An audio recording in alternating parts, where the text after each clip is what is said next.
bawah. Untuk itu kami dari Apologet Islam Indonesia bekerjasama dengan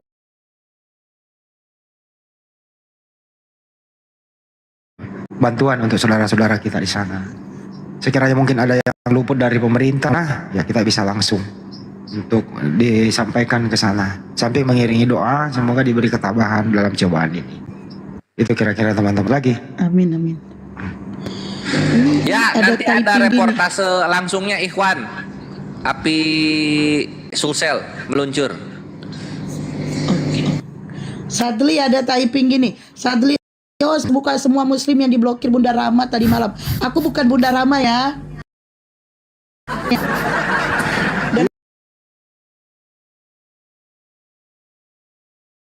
Dan aku gak tahu kejadian tadi malam ya. Udah aku buka semuanya, tenang, udah aman. Yang kayak gitu nggak usah dibahas.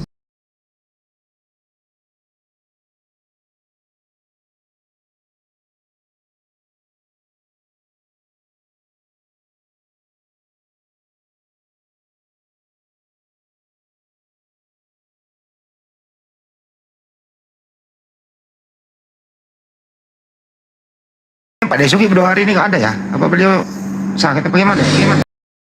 Oh, Bang Haji belum dapat info. Tadi ada. Jadi Satsuki jam tidurnya berubah. Jadi tidur jam 9 Satsuki sekarang. Waduh. Oh. Nggak sakit nggak? Di suara musik. Bang Andi live YouTube. Bang Zuma kemana sama YouTube-nya Bang Zuma mati. Sabar teman-teman, di sini mati lampu. Jadi Bang Zuma lagi pergi beli jaringan. Sabar ya. Emang nggak bisa sebutin satu-satu ya Pak Ryujin. Maaf ya nggak bisa sebut satu-satu. Siapa nih? Kalau bisa ditulis namanya biar aku nggak lihat kontaknya begitu. Terima kasih Pak, siapa ini ya? Ditulis namanya siapa di bawah. Kalau Pak Aris, makasih ya Pak Aris.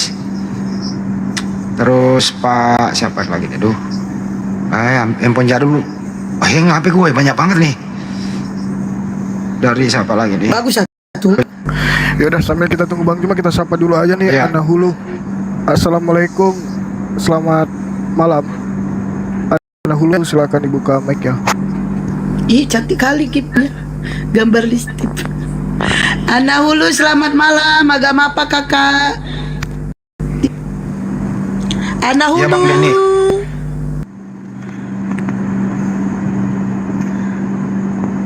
Ana. Nah.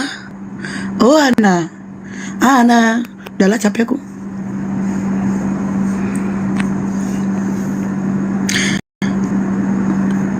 Oke Bang, terima kasih. Oke. Semua sudah ada. Sudah bangkit sebelum 3 jam. Assalamualaikum warahmatullahi wabarakatuh teman-teman sekalian. Waalaikumsalam warahmatullahi wabarakatuh. Ini PLN tiba-tiba usil gitu ya. Padam, tiba-tiba hidup kembali. Kayak on off gitu. Ingat sesuatu. Tuhannya Oten Bang. Jadi bukan ingat ya? Seseorang gitu. Tuhan Oten on off. Iya, itu dia.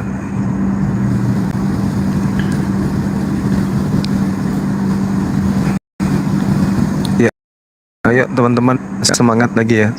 Bantu saudara-saudara kita yang ada di daerah Luwu, Endrekang, perbatasan Toraja juga. Toraja. Itu Luwu. kenapa Gurunda? Bendungan bocor atau gimana? Kok bisa banjir gitu Gurunda? Hujannya parah. Jadinya banjir bandang. Oh, banjir lumpur. Ya? Kelihatannya sih memang debit hujannya yang ini deh, kencang kali di sana. Oh, innalillahi. Semoga sebelum ada ada korban Bang. jiwa ya. Amin. Amin. Ada pertanyaan ini Bang, pertanyaan di bawah gini. Tunggu kebacalah dulu WA-nya Bang, takut salah. Nah, saya sebutin lagi nih Mbak Denny Sulfira dari API, makasih. Tulis namanya ya. Dari kalimat dari Banjarmas. Oh, Gurunda Bang, mungkin gini, garpunya ini terendam. Ya. Apanya, Dek? Sari. Aku PLN-nya. nanya, ada yang nanya. Bang Kores bentar. Mau tanya deh, coba tanyakan sama Ustadz Sugi, Bang Juma atau Bang Handi, kalau orang yang udah meninggal dunia bisa nggak apanya nih? Bisa nggak Kenapa berkurban? lari ke sono sih dibahas? Nggak ada yang nanya melalui WA. Keluarganya mau nyumbang atas namanya boleh. Oh gitu. Iya boleh. Boleh ya, udah dijawab ya. Boleh lah. Boleh. Asal kandung apa? Orang tua anak ya.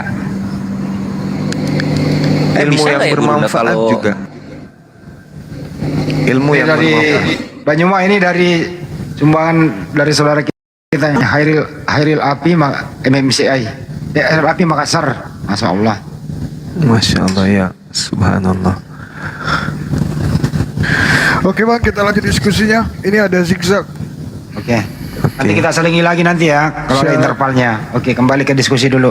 Oke, kita sapa dulu zigzag. Selamat malam. Kalau nggak salah dia OTN.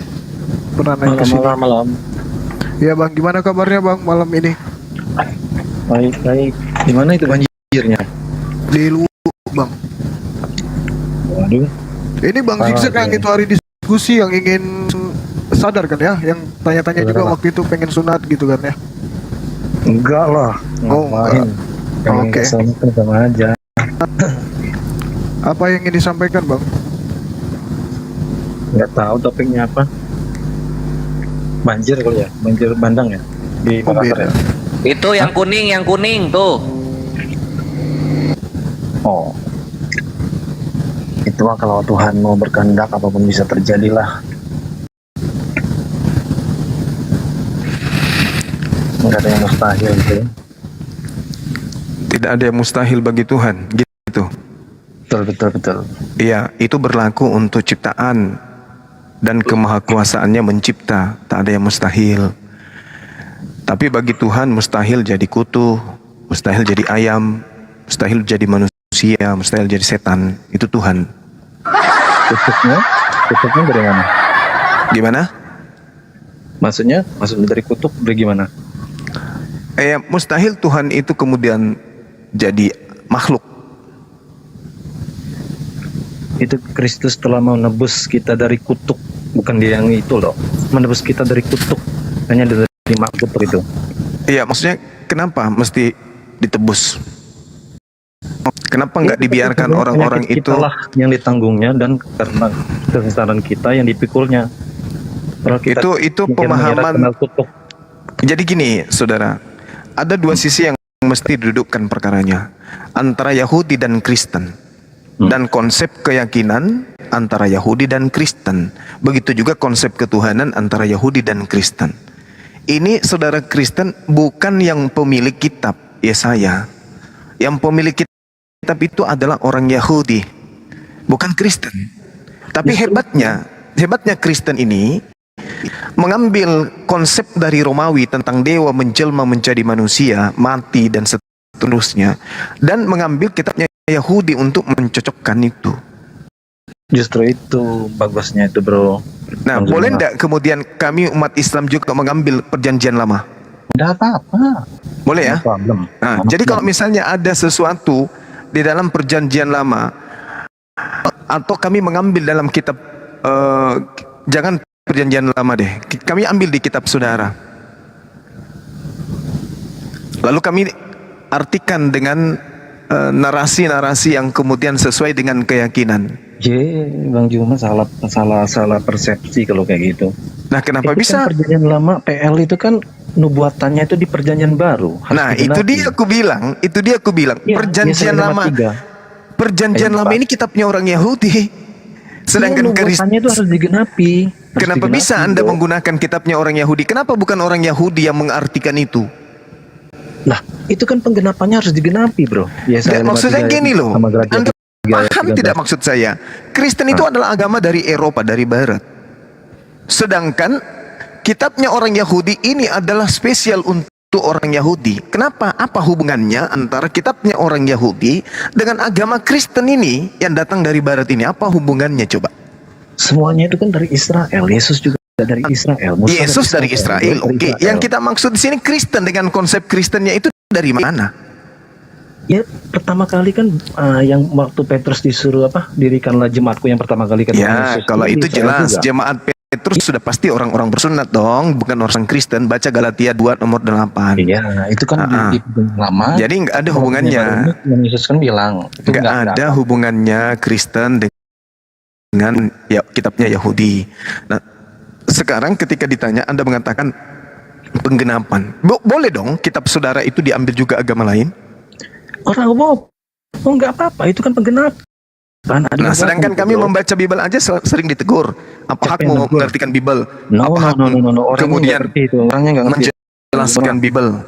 Nah, boleh nggak kemudian misalnya kami mengambil Wahyu 1 bahwa sebelum Yesus Anda disalibkan itu, Wahyu 11, lebih dulu ada orang yang disalibkan di Mesir dan mereka sebut Tuhan juga. Boleh nggak tuh? Tuhan siapa? Mas Tuhan Martir. Nah itu dia makanya. Kalau kami mengartikannya sama seperti yang Anda artikan itu gimana ceritanya? Beda, Wan. Nah, kenapa Anda mengatakan beda?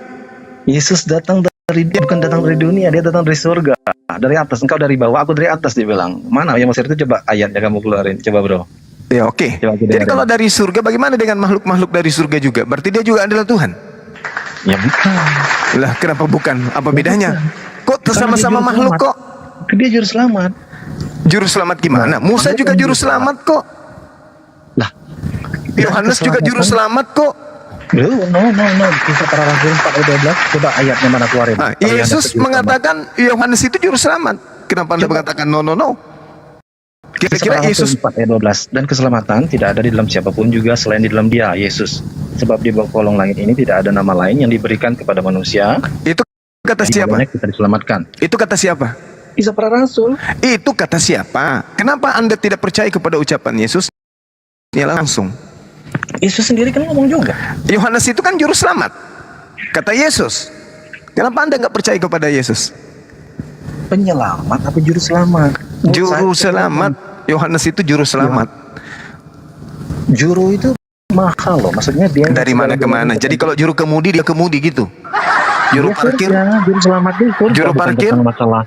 Kayak Musa kan, kamu misal orang persepsinya kan dia penyelamat beda.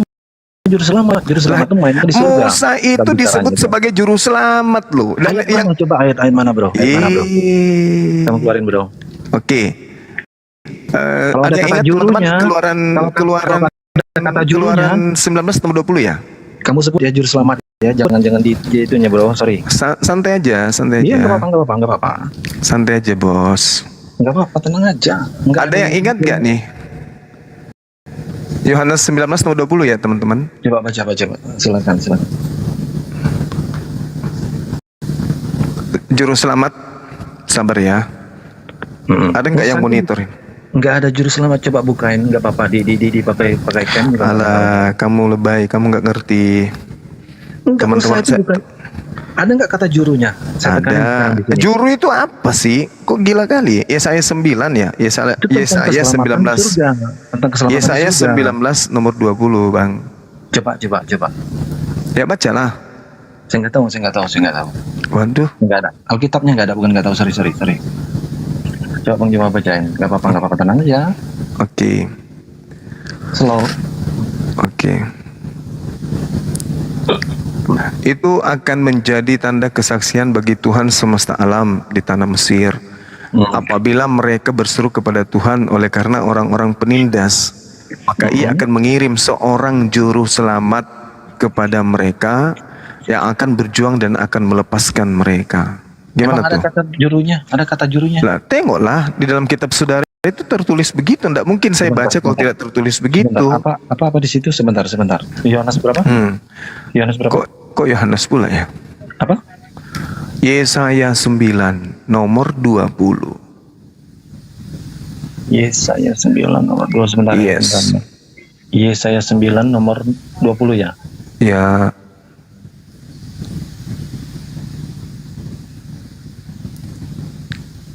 Silakan. Kelihatannya adalah Galilea ayat.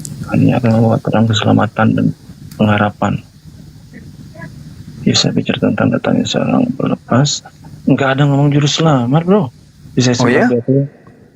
Masa? Di sini mana ada nih? Sebentar. Bacanya yang sabar. Yang mana nih perikopnya, sebentar. Yesaya 9 ayat 20 nih ya. Penyelamat sama juru selamat beda loh. Kalau penyelamat dia membelah lautan.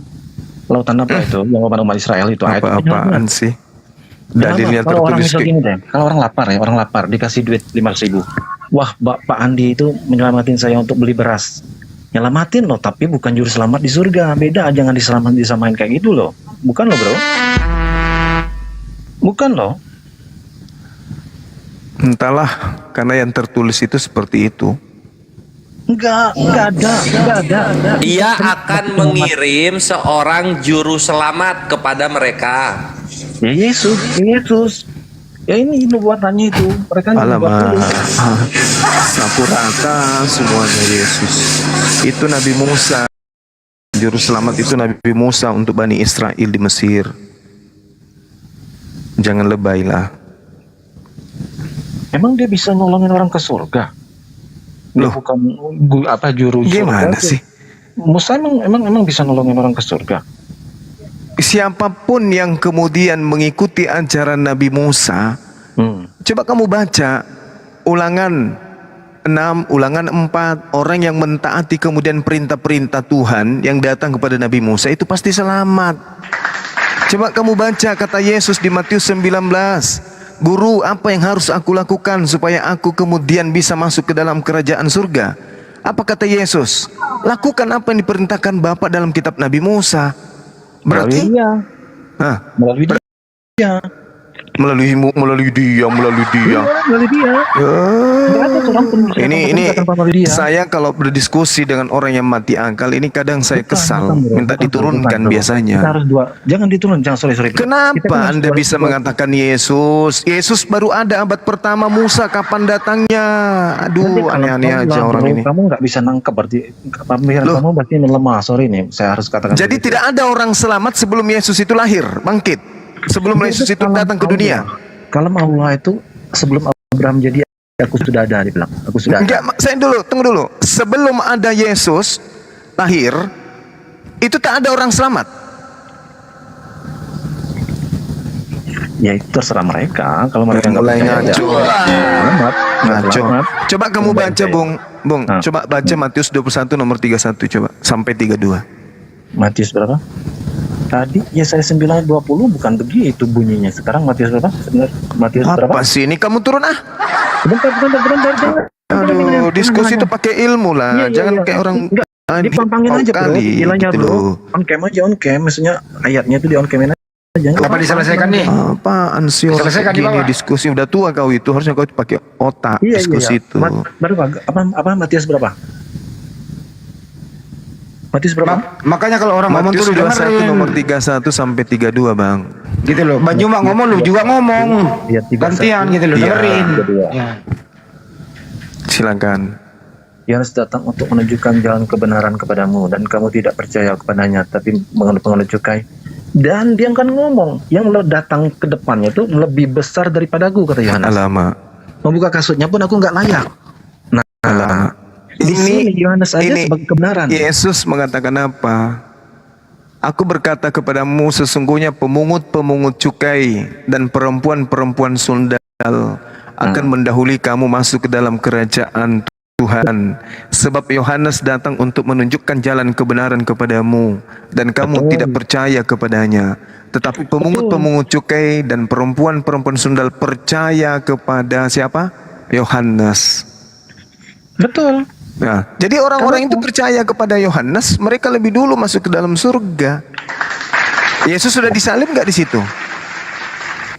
Kan Yohanes ngomong waktu itu, habis itu setelah itu ayat-ayatnya kan. Di mana Yohanes ngomong? Di Membukakan mana? kasutnya pun aku tidak layak, dia bilang. Nah, terus apa hubungannya dengan Yesusnya? Ini Yohanes yang percaya Yohanes kepada Yohanes. udah Percaya. begitu benar, Iya. gimana Dan di situ Yesusnya? Yohanes tidak mengajarkan kemudian penyaliban tentang Yesus. Ada nggak Yohanes Pembaptis mengajarkan itu? Penyaliban tentang Udah Yesus. tersirat dan Ada nggak? tersurat. Bro, kalau penyalipan itu udah tersirat dan tersurat dari Alamak, perjanjian lama. inilah kehebatan Kristen, ngarang aja terus. Dikasih tahu nggak percaya. Mana Yohanes Iya, Pembaptis perjanjian mengatakan? lama tentang kematian Mana Mesias coba tunjukkan ke dan saya kebangkitannya mana? ya. Mana Yohanes Yesaya Pembaptis 53 ayat mengatakan? 3. Sebentar ya. Yesaya 53 ayat 3. Lukas Alamak. 13 ayat 34. Kenapa larinya ke kitabnya Kamu orang kisah Yahudi tentang lagi ya? Yesaya 53 ayat 5 sampai 9. Kenapa 2 orang Korintus 5 Yahudi ayat tidak 21. mengerti itu? Kamu Yesus akan Kenapa orang dibunuh Yahudi tidak memahami itu sebagai sementara wakil mereka korban bagi adalah ahli dosa umat. kitab? Kenapa? Ya kan mereka kan nggak tahu. Kalau tahu nggak mungkin lah dia nggak terima. Enggak tahu Kayak gimana? Bang Juma kan Enggak tahu gimana? Anda lebih tahu yang hanya Kamu manusia kesel terjemahan gitu. Lah, terjemahan di mana? Yesaya 53 ayat 5 sampai 9. Oke, mari kita 2 uji ya. Korintus Mari 5. Mari kita uji. Kita uji ya. Yesaya 53 itu karanganmu sendiri atau mimpi halusinasi penyembah manusiamu yang kau bawa. Coba kamu bacakan itu saya kan nomor perjanjian 2, lama. nomor 1 sampai nomor 2-nya Yesaya 53. Enggak, Yesaya 53 sampai ayat 7. Enggak Sampai usah sisakan kamu, bulan-bulan enggak para usah. Ini pembunuh bukan juga. gereja. Kamu lagi diskusi Yesaya dengan orang 53 Islam ini, bukan kau di depan jemaatmu ini. Kamu justru bacakan itu saya nomor tempatnya. 1-nya dengan nomor 2-nya coba untuk membuktikan itu adalah Yesus. Yang mana? Ngadang-ngadang aja kitabnya orang diambil, diperkosa Kan kitabnya dibunuh orang. sebagai wakil korban bagi dosa umatnya itu. Yesaya 53 ayat 5 sampai 9 itu. 2 Korintus Nomor 1, 5 nomor 2 ayat 21. baca pelan-pelan. Ya bacalah. Saya nggak ada Oke, dalam. saya baca. Siapakah yang percaya kepada berita yang kami dengar dan kepada siapa tangan kekuasaan Tuhan dinyatakan. Nah, kami di sini siapa? Ya orang Yahudi lah. Farisi. Masuk enggak Kristen? Bukan Enggak, Kristen. itu kan perjanjian Masuk enggak Roma? lama. Masuk enggak Roma di sini? Yesaya itu perjanjian lama, bro. Kamu nggak Iya, nangkep. makanya saya tanya, masuk tidak orang Roma di sini? Penyembah Enggak, dewa? Enggak, sama sekali. Enggak. Enggak kan? Berarti bukan untuk kalian kan? Bukan begitu. Itu tentang Mesias ngaco. akan dibunuh itu loh. Ngaco. Nah. Ini ketika berbicara siapakah yang percaya kepada berita yang kami dengar Ayat berapa? dan kepada siapakah tangan kekuasaan Tuhan dinyatakan. Ini untuk orang Roma Yunani enggak? Yang penting tuh jurusannya ke juru selamat. Mesias kan Aduh, Pak.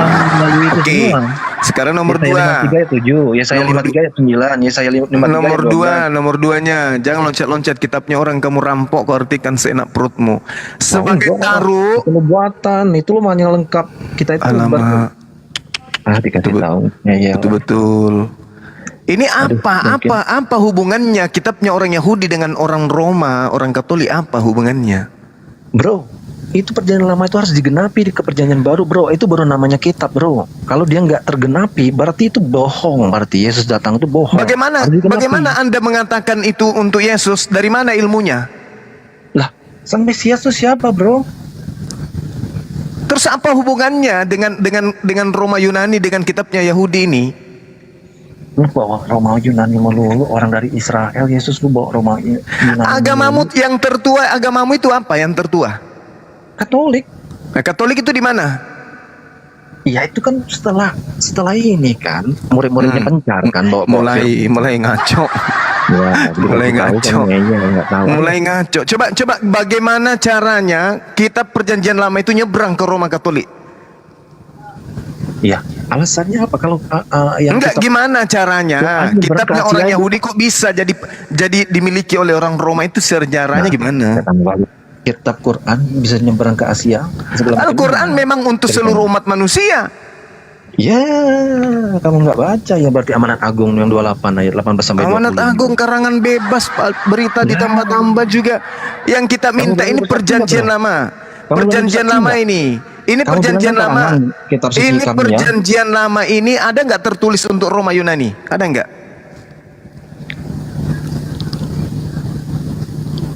Ada nggak tertulis? Siksa, dengarkan dulu Banyu Mak bicara.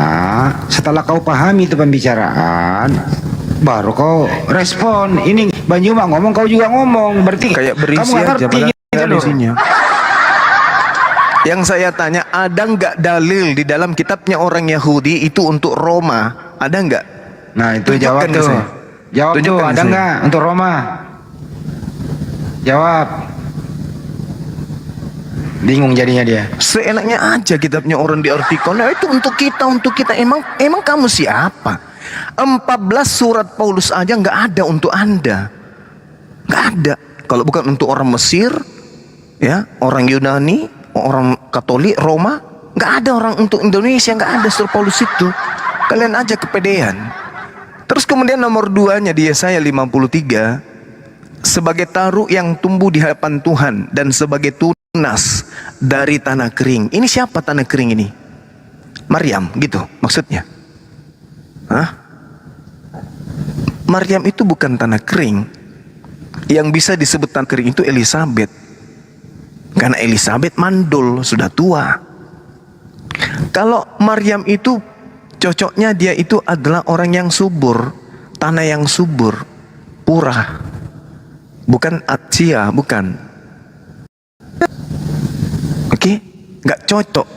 Kemudian Maria itu disebut Sia atau tanah kering, karena Maria itu wanita subur, belum digauli aja hamil. Yang cocok kemudian disebut tanah kering itu Elizabeth.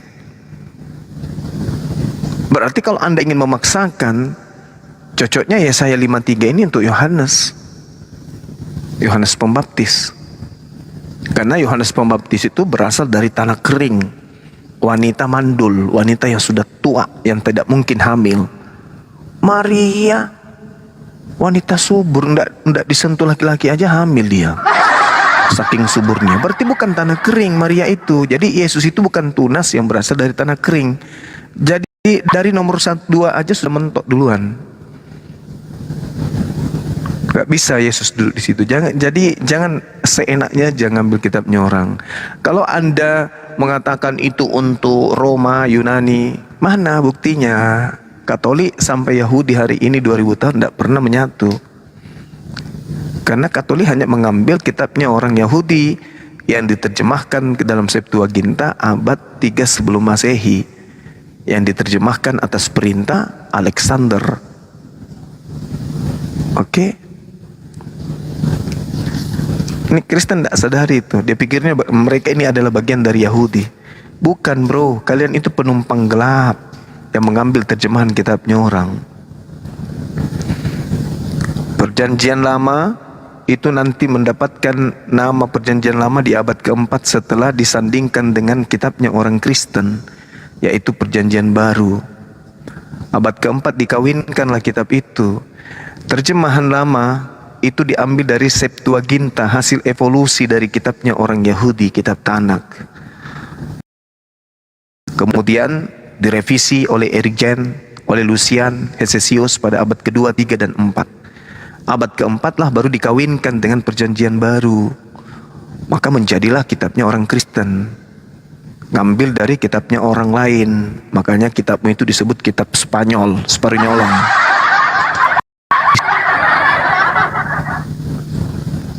Jadi Ptolemy II ya pada saat itu kemudian meminta kepada orang Yahudi yang multibahasa yang hidup di Mesir kala itu untuk kemudian mereka menerjemahkan kitab Tanak.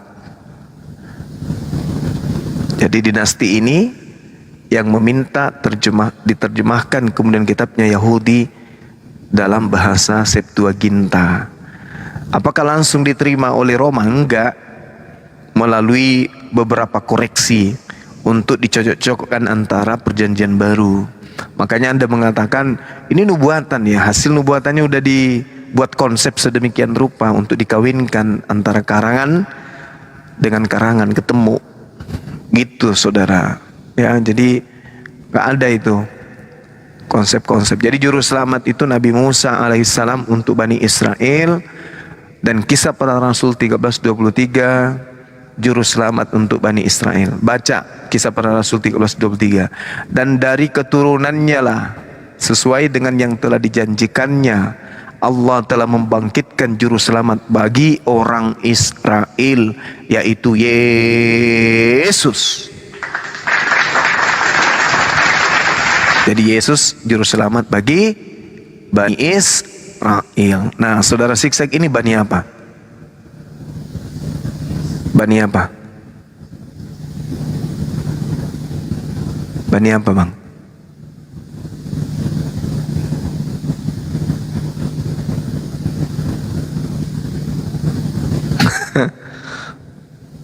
Bani apa bang? Bani Mil. Bani Spanyol. Oke, host diturunkan aja host. Udah nggak berdaya dia. Cuman celoteh kosong. Oke, baiklah. Terima kasih Bang Zigzag. Selamat malam, sehat selalu. Silakan teman-teman Kristen yang mau diskusi, silakan request. Tapi sambil nunggu Oten, aku boleh pantun sedikit nggak Bang? Boleh, boleh. Boleh, nanti bilang cakep ya Bang ya. Banyak yang minta request aku pantun katanya. Oke. Alamak raya lagi. Cakep bilang gitu Bang. Cakep. Ulangi ya. Alamak raya lagi. Kue raya dosen tak jadi-jadi. Nyimak live Bang Zuma penuh religi. Banyak Oten yang pergi bersemedi. Kenapa dia bersemedi? Pusing mendengarkannya. Bingung dia Bang.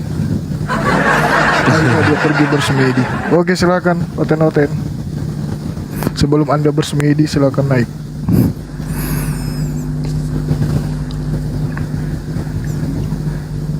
Bisa langsung saya. Oke, ini ada Bang Jerry. Selamat malam Bang Jerry. Selamat malam sahabat Bang Zoom. Iya, malam Bang. Apa yang ingin disampaikan Bang? Ya, mau nanya aja terkait temanya nih, kenapa Tuhan dilahirkan? Ini maksudnya Yesus Bang, temanya atau gimana?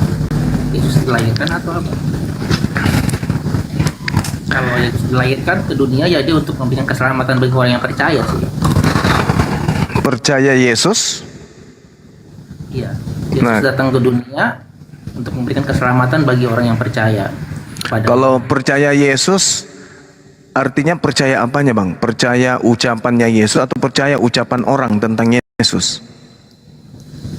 Percaya terhadap perkataan yang disampaikan seperti itu. Ya, yang nubuatnya. disampaikan oleh Yesus atau disampaikan oleh orang tentang Yesus, orang lain. Kan oleh Yesus. Seperti itu. Yang disampaikan oleh Yesus kan? Betul. Nah, ada nggak perkataan-perkataan Yesus agar orang itu ibadah hari Minggu? Nggak ada. Kalau perkataan Yesus agar orang menyembah dirinya? Tidak ada. Kalau perkataan Yesus agar manusia jangan disunat? Sunat? Nggak ada. Kalau perkataan Yesus agar orang makan babi? Tidak ada. Lalu yang menjadikan Anda mengatakan percaya Yesus itu apanya? Perkataan yang mana? Ya kan perkataan Yesus kan nggak harus gitu Bang, nggak harus kayak disunat seperti itu. Iya, Banyak lalu kan- tadi katanya percaya kepada Yesus katanya kan di dalam Yohanes 10 nomor 27, aku mengenal pengikutku, mereka mendengarkan aku dan mengikuti aku. Nah, tadi Anda mengatakan percaya Yesus adalah perkataannya. Tapi kemudian ketika saya urai satu-satu dari rukun pokok ajaran Kristen, ternyata tak ada satupun yang menjadi ucapan Yesus. Lalu artinya percaya kepada Yesus dalam pemahaman saudara saya ini adalah percaya kepada doktrin-doktrin orang tentang Yesus. Betul? Tapi kan maknanya luas Bang, seperti itu. Ya kayak contohkan yang yang Yesus bilang kan kayak 10 hukum Taurat, jangan kamu langgar. Itu kan bisa juga kita pakai. Oke, 10 hukum Taurat. Ya, 10 hukum Taurat. 10 hukum Taurat di sini ada nggak di antaranya di situ nyembah Yesus? Nggak ada, itu emang itu hukum Taurat mau jatuhnya. Kan enggak Jangan ada. menyembah ilah lain. Jangan ada sembahan lain di hadapanku kan? Jangan ada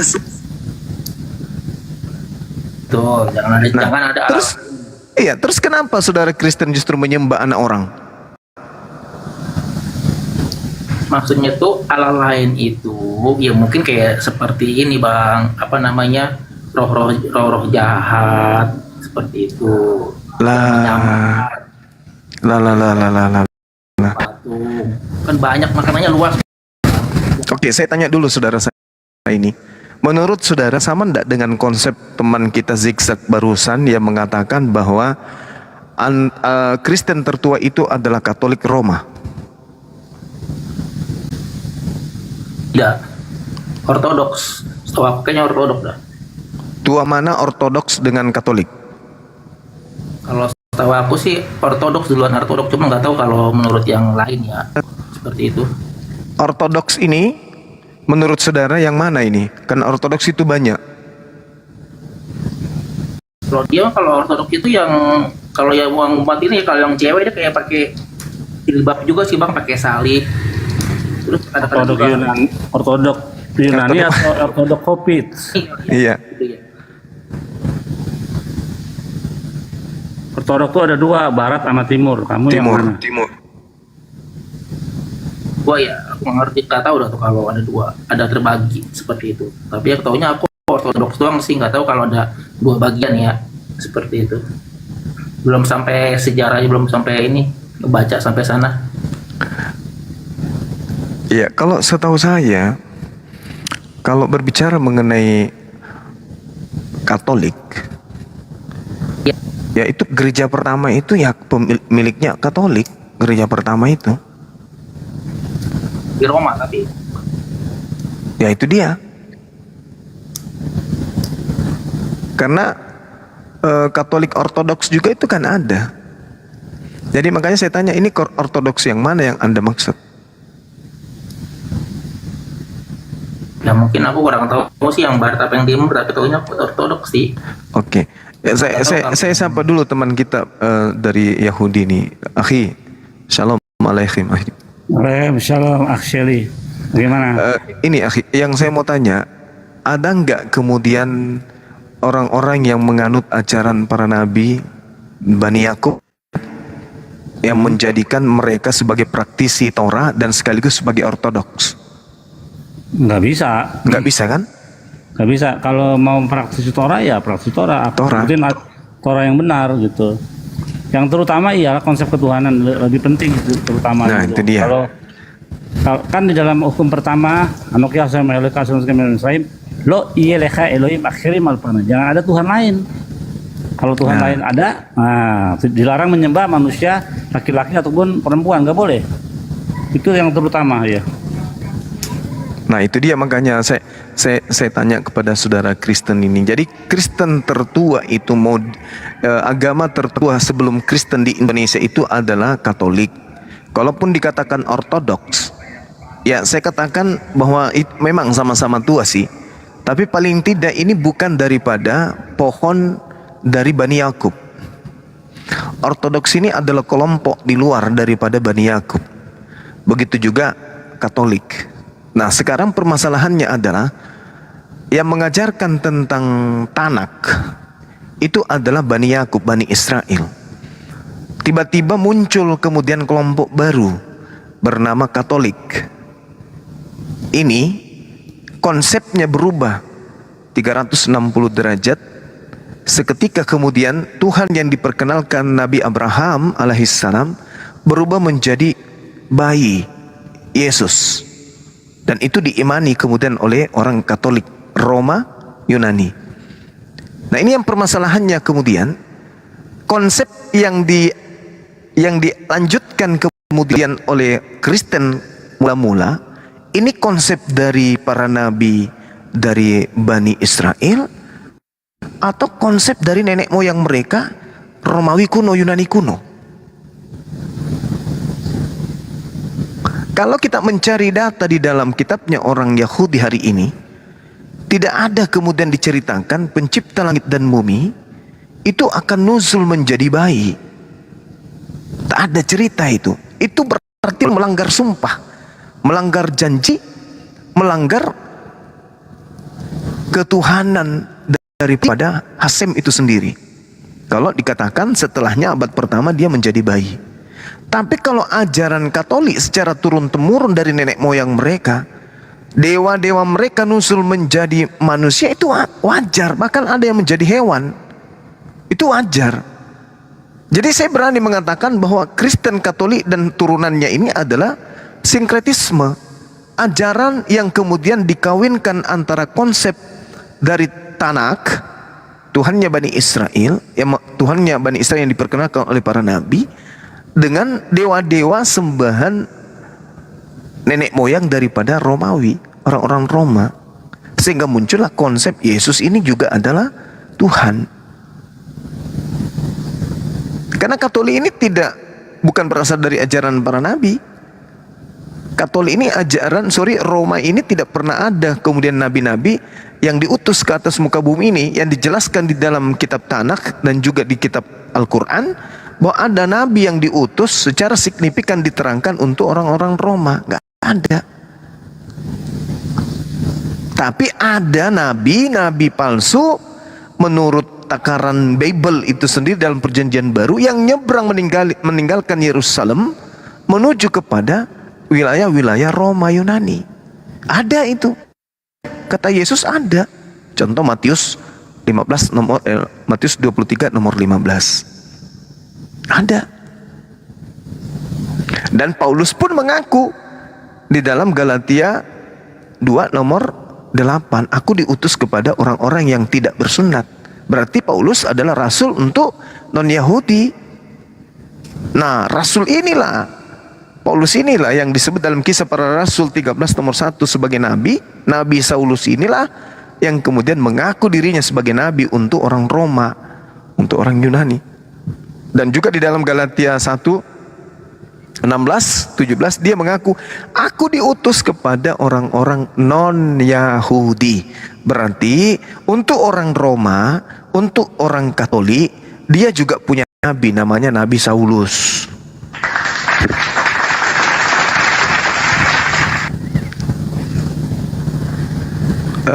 Akhi Billy, salah nggak terjemahan yang biasa saya gunakan?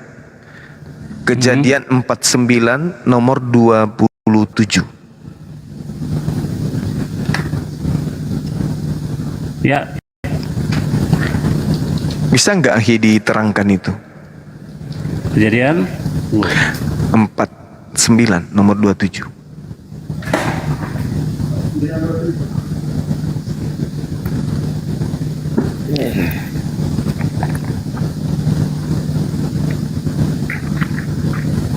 Di situ ada kata Zaib. 49. Ya. 27 dia. Jadi di situ Benyamin is predatory for wolf. In the morning he will devour prey and in the evening he will distribute. Yang 5 berapa? 47, 57. 27 49 ya? 27, 49 27 ya. 49 27 betul. Bunyinya di sini Ibraninya ya. Iya.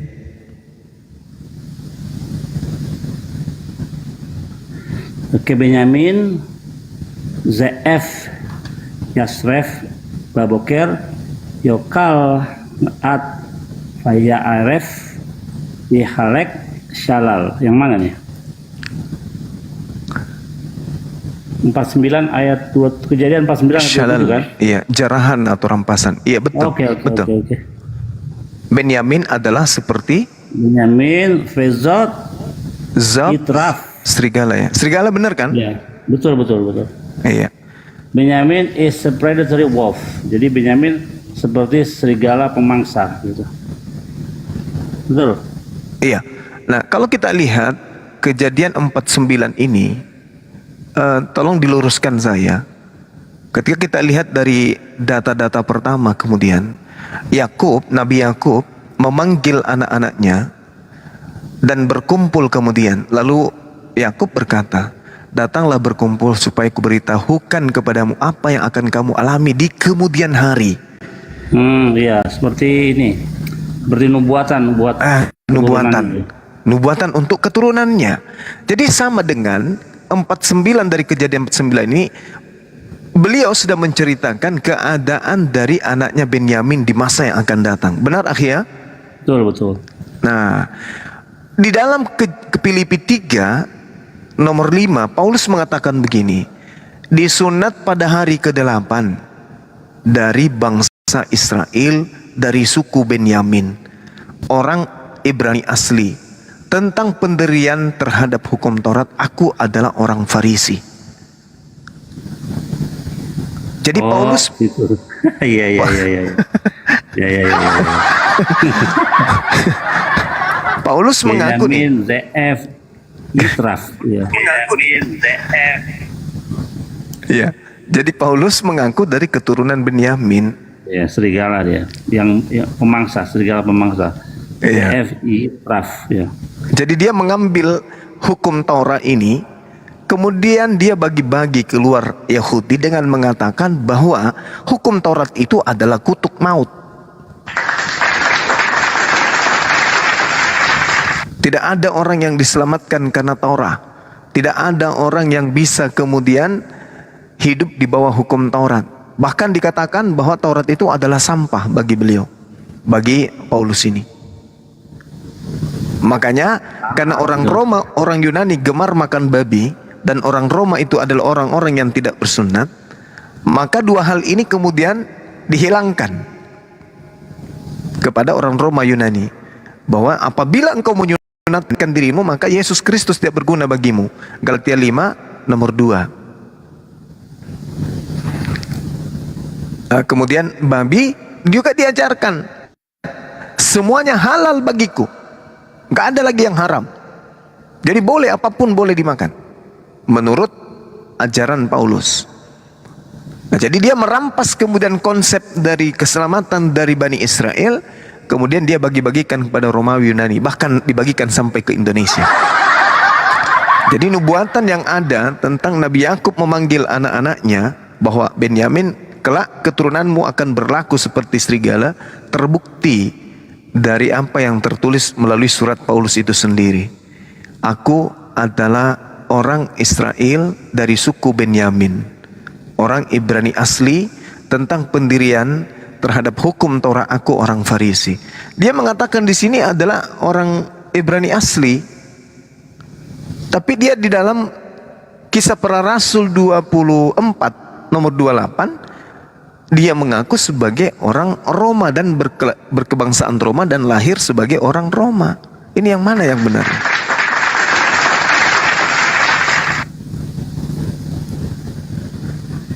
Dan ada satu hal yang menarik yang selalu saya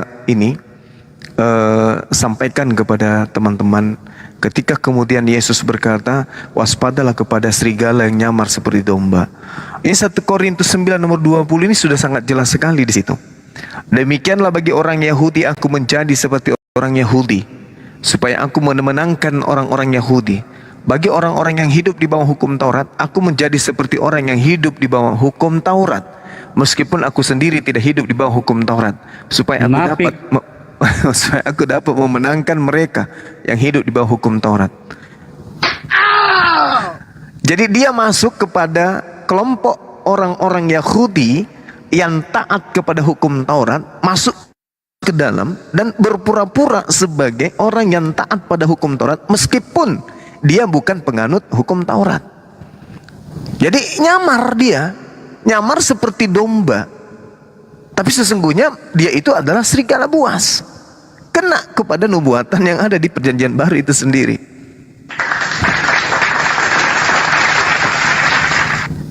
Sederhana kok itu kalau saudara-saudara Kristen ini mau belajar dengan baik. Sederhana. Sayangnya mereka nggak mau belajar, mereka hanya mau menikmati doktrin dan dogma. Oke, silakan teman-teman, mungkin ada yang ingin menambahkan. Akhi Billy, kalau ada yang mau ditambahkan silakan aja. Waduh, itu informasi yang saya baru dengar soal Perjanjian Baru. Berarti dia orang yang munafik, nggak makom, nggak jejak di dalam beriman kepada Torah gitu. Ya itu dia. Kalau dibaca Filipi 1:18 malah dia mengatakan Yesus diberitakan kepada siapapun dengan maksud mengelabui atau dengan maksud benar, aku tetap bersuka cita, kata dia. Mau mengelabui ataupun tidak, terserah, katanya. Assalamualaikum semuanya. Waalaikumsalam. Ini Bang Sisak udah mualaf Bang? Udah Bang, kan sudah pas hari raya plus 2 itu Bang. Oh gitu. Waalaikumsalam. Iya, Masya Allah. udah Semoga istiqomah sunat Bang. juga Bang. Nggak sakit ternyata Bang. Yang katanya Bang Juman nggak sakit, memang nggak sakit Bang. Nah tuh buat teman-teman yang kemarin juga ada yang bertanya sunat yang ingin mualaf tuh, jawaban dari Bang Zigzag nggak sakit, aman. Yang kemarin itu takut sunat dia. Syahadat di mana kalau boleh tahu Bang? Di masjid? Iya bang, di Masjid Kalimantan sini bang. Oke, baik. Iya. Jadi udah belajar sholat juga. Iya lah bang, belajar bang. Tadi saya juga bang, pingin naik yang zigzag duplikat itu loh bang. Gregetan saya itu mendengarnya, itu sakit telinga saya itu.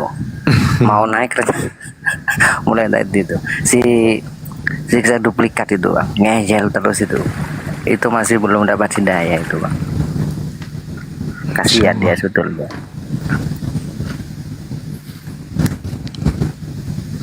Pak Ulus lewat. Oke Bang Jerry, kalau Bang Jerry Marpaung bagaimana tanggapannya Bang?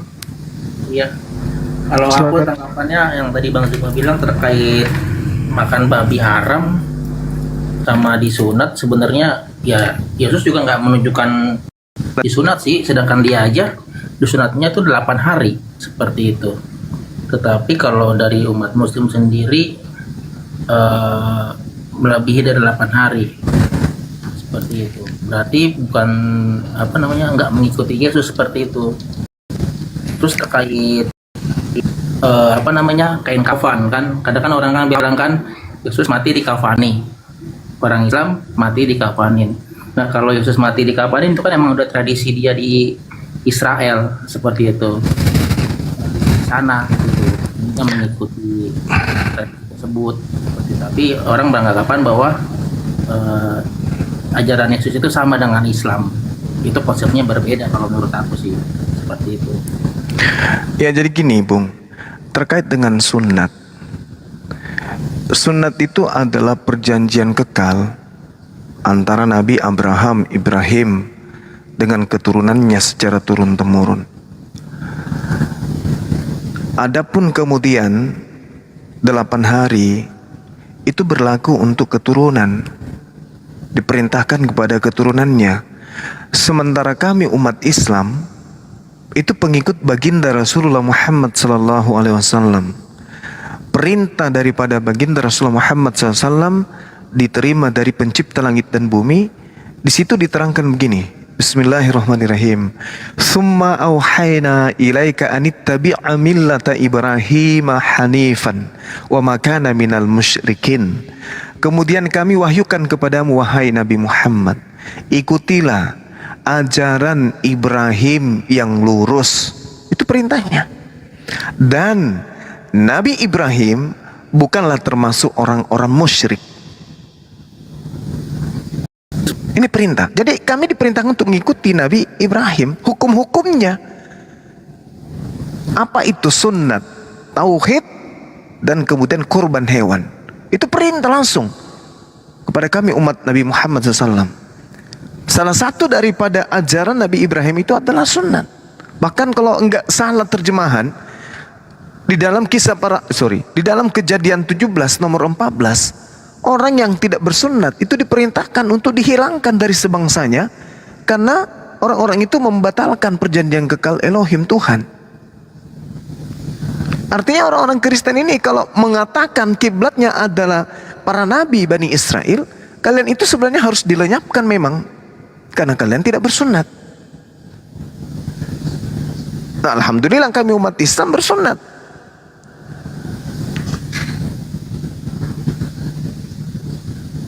Itu tolak ukurnya itu di situ. Nah, kalau misalnya di Kristen ini sunat itu tidak lagi wajib, ya saya rasa itu juga tidak salah sih sebenarnya. Karena sekali lagi saya katakan tak ada nabi yang datang kepada kalian kecuali setelah baginda Rasulullah Muhammad SAW itu datang dan anda imani, wajib anda sunat. Karena Rasulullah Muhammad SAW itu diutus untuk semesta alam, untuk seluruh umat manusia. Nah, sementara Paulus justru mengaku diutus untuk orang yang tidak bersunat. Berarti yang tidak bersunat ini adalah pengikut Paulus. Gitu. Jadi memang Yakub itu Yakub bersunat, dan memang Esau itu di dalam Midrash dikatakan dia lahir memang dibiarkan tidak bersunat. Jadi memang dia tidak bersunat Esau itu. Nah itu dia. Artinya bahwa Paulus mengaku di dalam Galatia 2 nomor 8, aku diutus kepada orang-orang yang tidak bersunat. Jadi nabi kalian itu Paulus. Nah, sayangnya Yesus mengatakan waspadalah kepada nabi-nabi palsu. Kenapa? Paulus bukan nabi, dia rasul. Rasul Paulus. Di dalam Kisah Para Rasul 13 nomor 1, Paulus disebut nabi.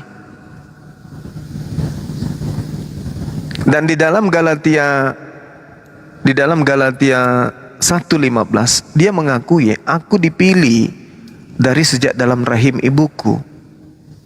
Permasalahannya dia dipilih sebagai apa?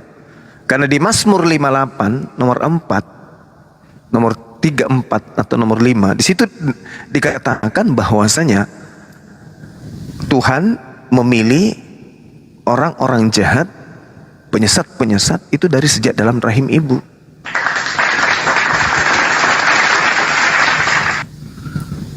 Jadi bagaimana itu?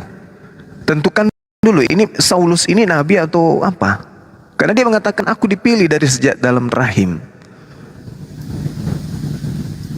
Nah, kita tanya kepada praktisi Torah, saudara-saudara kita Yahudi, apakah mereka beriman kepada nabi yang bernama Saulus?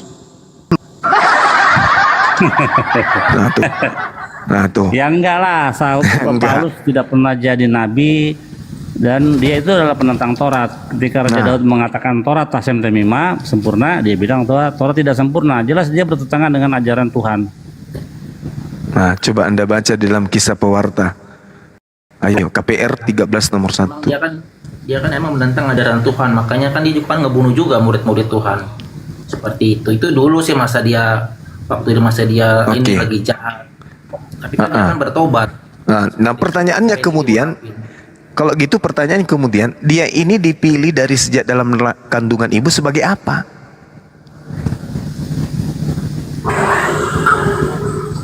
Sebagai penyesat itu, Bang. Nah, itu baru betul. Kalau sebagai penyesat betul dipilih, kebetulan di dalam Mazmur 58 kalau nggak salah diterangkan di data nomor 4 atau ayat kelima, bahwa Tuhan memilih penyesat itu dari sejak dalam rahim ibu. Nah, kalau Paulus ini dipilih sebagai rasul dari sejak dalam kandungan, berarti dia adalah penganut Taurat yang taat sampai mati. Dia yang akan berdiri di tengah-tengah Bani Israel untuk mengajarkan kemudian meneguhkan kembali kepada orang-orang Yahudi yang meninggalkan hukum Tuhan untuk kembali kepada hukum Tuhan. Tapi faktanya dia mengaku sebagai rasul untuk non-Israel, untuk non-Yahudi, untuk orang-orang yang tidak bersunat, untuk orang yang makan babi. Mana bisa? Enakan sunat, Bang. Bedanya itu sebelum dan sesudah sunat itu beda, Bang. Enggak sih, itu sudah tahu, Beda. Bang. Dia udah tahu seperti Beda, itu. Bang. Beda sekali, Bang. Sama seperti kayak Yudas, Bang, bahwa dia tuh bakal tahu Yudas itu bakal berkhianat. Ya sama kayak seperti si Saulus gitu, bahwa dia tuh kan pasti akan menyesatkan banyak orang. Cuma kan dia dari itu kan dia bertobat, lalu dia bisa memberitakan Injil ke seluruh bangsa. Oke, sekarang begini, saya mau tanya sama saudara. Saulus itu kan berhadapan dengan orang-orang baik, orang-orang soleh, orang-orang yang taat. Sementara dia adalah pembunuh, dia adalah penjagal. Supaya dia bisa menjadi bagian dari penganut Taurat, apakah dia harus menjadi pembunuh terus atau dia harus pura-pura bertaubat? Menurut saudara nih, saya misalnya nih, saya pelaku, saya ini adalah perampok, saya pencuri, saya yang suka mukul orang, saya bajingan lah. untuk supaya saya masuk ke dalam kelompok orang-orang yang soleh, orang yang ahli ibadah, saya ini menjadi pembunuh terus-terusan, menjadi preman terus-terusan, atau saya berpura-pura bertobat untuk supaya saya masuk dalam kelompok tersebut? Ya kalau mau masuk kelompok ya berarti pura-pura bertobat ya kalau masuk. Ya. Nah, siapa yang Anda temui kemudian yang tadinya preman pasar tiba-tiba menjadi rasul?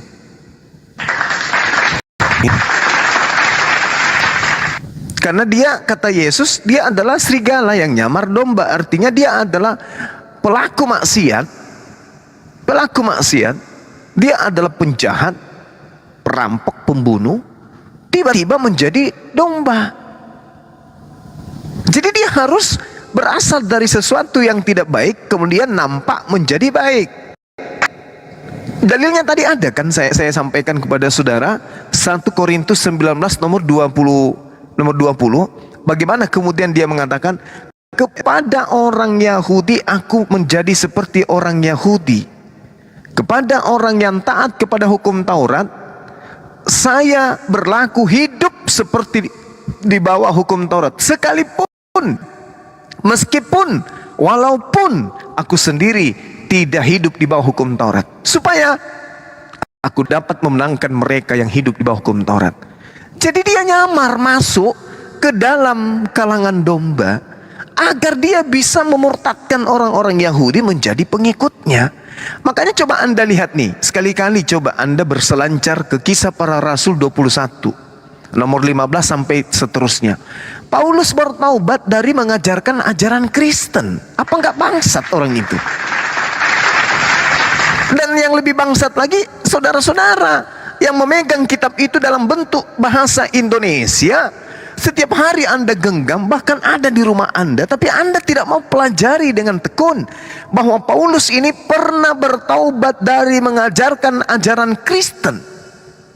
Ketika dia kembali, di mana ayatnya Aki? Waktu itu aku pernah dikasih tahu sama Aki. Di mana tuh ayatnya tuh? Kisah Para Rasul 21 nomor 15 sampai nomor 26. Saya bacakan ya, supaya ini pelajaran buat kita semua nih.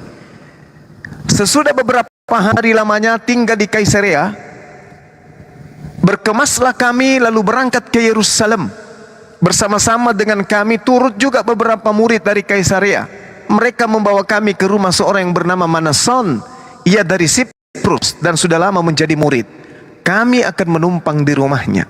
Ketika kami tiba di Yerusalem, semua saudara menyambut kami dengan suka hati. Pada keesokan harinya pergilah Paulus bersama-sama dengan kami mengunjungi Yakobus. Semua penatua telah hadir di situ. Paulus memberi salam kepada mereka, lalu menceritakan dengan terperinci apa yang dilakukan oleh Tuhan di antara bangsa-bangsa lain oleh pelayanannya. Mendengar itu, mereka memuliakan Tuhan. Lalu mereka berkata kepada Paulus, "Saudara, lihatlah, beribu-ribu orang Yahudi telah menjadi percaya dan mereka semua rajin memelihara hukum Taurat. Tetapi mereka yang rajin memelihara Taurat ini, mereka mendengar tentang engkau, wahai Paulus, bahwa engkau mengajar semua orang Yahudi yang tinggal di antara bangsa-bangsa asing untuk melepaskan hukum Musa. Sebab engkau mengatakan supaya mereka jangan lagi menyunatkan anak-anaknya dan jangan lagi hidup menurut adat istiadat." Jadi adat istiadat ini adalah tradisi prosesi keagamaan turun-temurun dari Nabi Abraham alaihissalam. Jadi bagaimana sekarang, wahai Paulus? Ini kata penatua kepada Paulus. Bagaimana ini sekarang, Paulus? Tentu mereka akan mendengarkan bahwa engkau telah kembali ke Yerusalem ini. Sebab itu lakukanlah apa yang kami katakan ini. Nah, ini diamanatkan oleh penatua, orang-orang yang dipercayakan sebagai tokoh agama pada saat itu. Di antara kami ada 4 orang yang bernazar. Bawalah mereka bersama-sama dengan engkau, wahai Paulus. Lakukanlah pentahiran dirimu, pensucian dirimu bersama-sama dengan mereka, dan tanggunglah biaya mereka, sehingga mereka dapat mencukur rambutnya. Maka semua orang akan tahu bahwa segala kabar yang mereka dengar tentang engkau itu adalah kabar bohong, kabar yang tidak benar, melainkan bahwa engkau, wahai Paulus, tetap memelihara hukum Taurat di antara orang-orang asing. Data selanjutnya mengatakan apa? Tetapi mengenai bangsa-bangsa lain yang telah menjadi percaya, sudah kami tuliskan keputusan-keputusan kami, yaitu mereka harus menjauhkan diri dari makanan yang dipersembahkan kepada berhala, dari darah dan dari daging binatang yang mati dicekik dan percabulan. Pada hari berikutnya, Paulus membawa orang-orang itu serta dengan dia, dan ia mensucikan dirinya, mentahirkan dirinya bersama-sama dengan mereka. Lalu Paulus masuk ke dalam bait suci untuk memberitahukan bila mana pentahiran akan selesai, dan mempersembahkan dan menyatakan persembahan akan dipersembahkan untuk mereka masing-masing. Ini jelas nih, Paulus bertobat dari mengajarkan ajaran Kristen. Dia mempersembahkan persembahan. Kalau orang Yahudi mempersembahkan persembahan, tentu persembahannya itu yang diperintahkan kemudian oleh Nabi Musa, yang tertera di dalam Imamat 1 nomor 2. Itu jelas itu. Apabila orang Israel ingin mempersembahkan persembahan kepada Tuhan, perintahkan kepada mereka agar mempersembahkan persembahan dari hewan ternak, yaitu domba, kambing, sapi, lembu. Paulus bertobat. Beliau kemudian masuk ke dalam bait suci. Beliau kemudian mentahirkan dirinya. Beliau kemudian mempersembahkan persembahan kepada Tuhan. Nih jelas satu perikop. Gimana dong?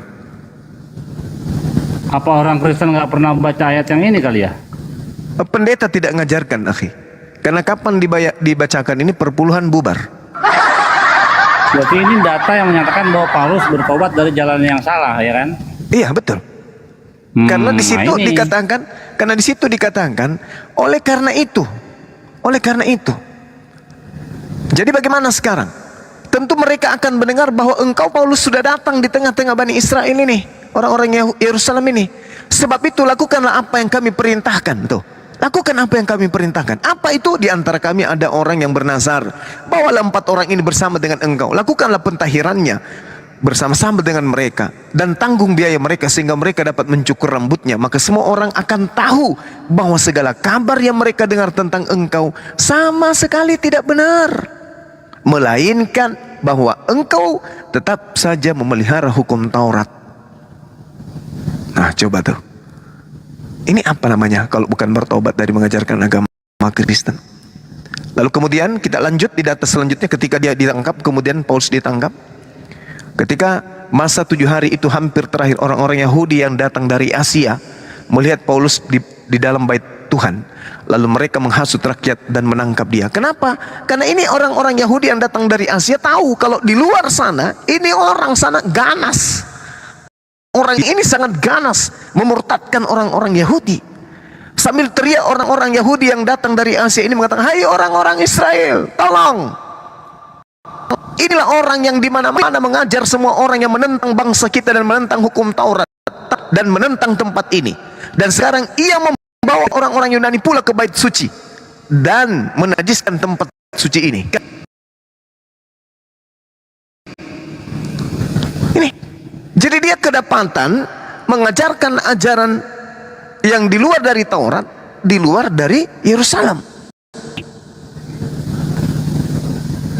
Tapi dia sudah keburu tobat, pura-pura tobat dia, pura-pura tobat. Nah, inilah artinya bahwasanya teman-teman Kristen ini jarang kemudian membaca Bible. Mereka hanya terperangkap dengan nyanyi-nyanyian di gereja. Malam kudus sunyi sepi. Iya, Bang, benar, Bang. Gitu bang, gak gitu nyanyinya bang, gak usah nyanyi bang, gak gitu. Ya, versi saya ya. Ambeku berkata den memperkatuan.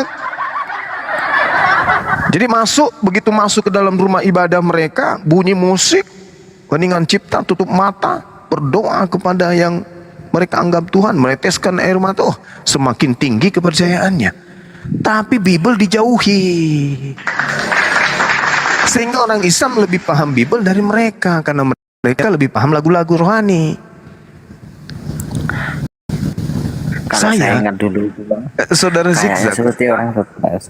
iya, saya melihat teman-teman Kristen ini kalau kebaktian jarang ada yang baca Bible, jarang sekali, jarang. Gak ada, Mereka Bang. hanya menggitar, nyanyi-nyanyi, sampai berapa lembar kertas HPS itu dibagikan. Orang-orang Islam yang tak tahu apa-apa hadir di situ nongkrong juga dikasih lembaran kertas itu, ikut juga nyanyi. Itu yang sering saya lihat, karena kebetulan rumah saya ini jaraknya 10 meter dari rumah saya ini ada Kristen. Kalau mereka kebaktian nyanyi-nyanyi aja, nggak ada khutbahnya ku dengar. Paling pengantar-pengantar MC, habis itu nyanyi. Malam kudus. Jadi orang terhipnotis dengan lagu-lagu aja. Tapi untuk pendalaman materi terhadap isi kitabnya itu nggak ada. Cobalah kalau ada Kristennya undang saya untuk mengajar di sekolah minggu. Kuterangkan semua ini. Bubar lah bang, bubar. Kuterangkan semua Kalau ini. abangnya ngajar, bubar lah gerejanya. Walaupun saya tidak dibayar, nggak dikasih perpuluhan, mau saya. Dulu pernah ada, waktu saya kawal Prof. Manahem Ali, ada mualaf dari Toraja datang kepada saya di acara tersebut. Bang, bisa nggak nanti teman-teman komunitas anak muda Toraja yang masih Kristen ini tapi mau belajar tentang Islam Bible, Islam Al-Quran dan Bible, boleh nggak abang diundang? Boleh, dengan senang hati. Berapa honornya? Tak ada honornya. Saya yang belikan kalian minum, aku bilang. Berapa peserta? Saya yang belikan minum, saya yang belikan makan siang. Ah, jangan begitu bang. Saya serius. Yang penting undang orang Kristen, saya datang. Kita belajar Bible dan Al-Quran sama-sama. Tapi sampai hari ini nggak ada dia pernah hubungi saya lagi. Takutlah, ntar segereja murtad semua. Jadi ini bukti akurat bahwa Paulus ini bertobat, entah dia mengaplikasikan 1 Korintus 19:20 tadi kepada orang penganut Taurat, saya seperti hidup di bawah hukum Taurat meskipun saya tidak hidup, entah. Ya, yang jelas dengan dia bertobat, dengan dia melakukan hal tersebut, berarti itu sudah terbukti Paulus ini bukan orang benar, tak layak dijadikan contoh.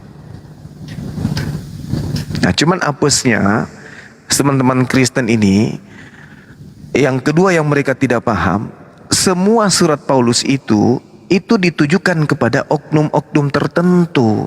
Tidak pernah kemudian Paulus itu menulis surat untuk orang Indonesia, nggak pernah. Nggak pernah. Paulus itu selalu menulis surat-suratnya tertuju kepada orang-orang yang bukan orang Indonesia. Ini yang saya heran kemudian kepada teman-teman. Dia benar-benar mereka tidak pelajari gitu loh. Mereka tidak mau mempelajari apa yang tertulis di dalam kitab mereka. Ya sehingga yang terjadi ya seperti ini. Imani saja apa yang dikatakan pendeta, itu yang mereka imani. Bukan saya menggurui ya teman-teman, bukan. Tapi itu fakta. Iya bang. Fakta bang, memang iya bang. Itu fakta. Coba nih kita lihat ya. Surat Roma yang sering digunakan oleh saudara-saudara Kristen untuk kemudian mengajarkan ketuhanan Yesus. Nah, kita lihat saja misalnya di surat Korintus. Surat Korintus ini dari Paulus dan Sentenes untuk orang-orang yang ada di Korintus. Kepada saudara-saudaraku yang ada di Korintus sana. Nah, Korintus ini kan bukan di Indonesia. Korintus ini di luar negeri sana. Bukan di Indonesia ini. Dia berada di daerah kota kuno yang ada di kota Praja, daerah Korintia. Terus apa hubungannya dengan orang Indonesia? Ini suratnya orang. Ini suratnya orang yang suratnya Paulus yang diperuntukkan kemudian untuk orang-orang yang ada di Korintia, daerah Ptolemenos, kawasan tengah daripada negara Yunani. Jadi suratnya Paulus ini diperuntukkan untuk Yunani. Gimana dong? Kenapa Anda yang merasa bahwa surat ini adalah untuk kalian? Filipi lagi. Filipi itu diperuntukkan untuk orang yang ada di Filipi. Di situ sangat jelas dikatakan bahwa dari Paulus, Rasul Yesus, untuk saudara-saudaraku yang Filipi. Nah, berarti surat ini untuk mereka yang ada di sana. Filipi sendiri ada di Makedonia Timur. bukan ada di Indonesia. Ayo, disadari enggak ini?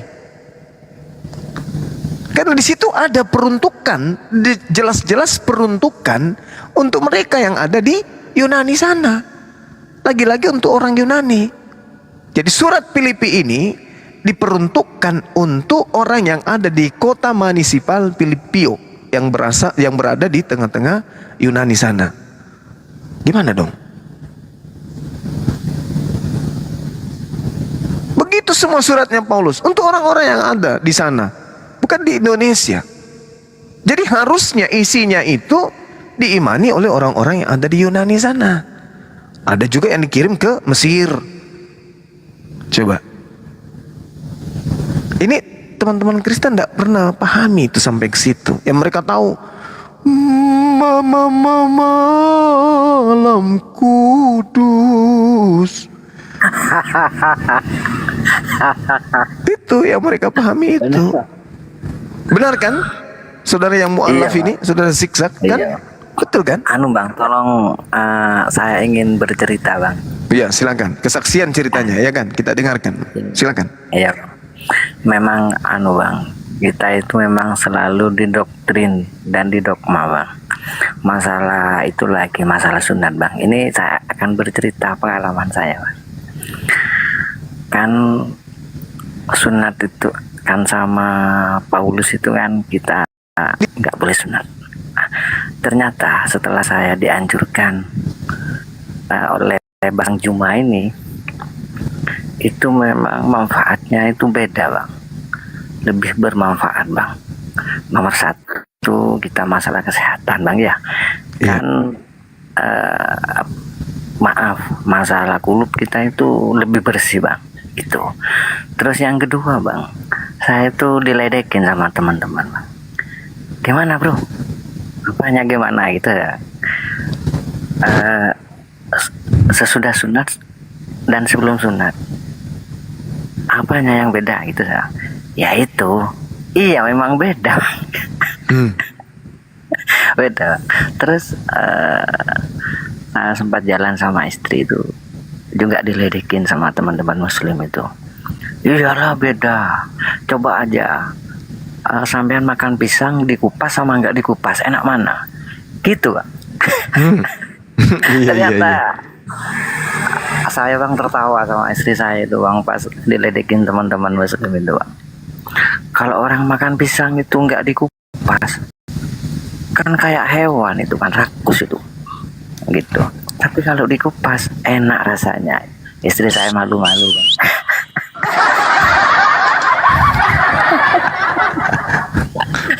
Iya.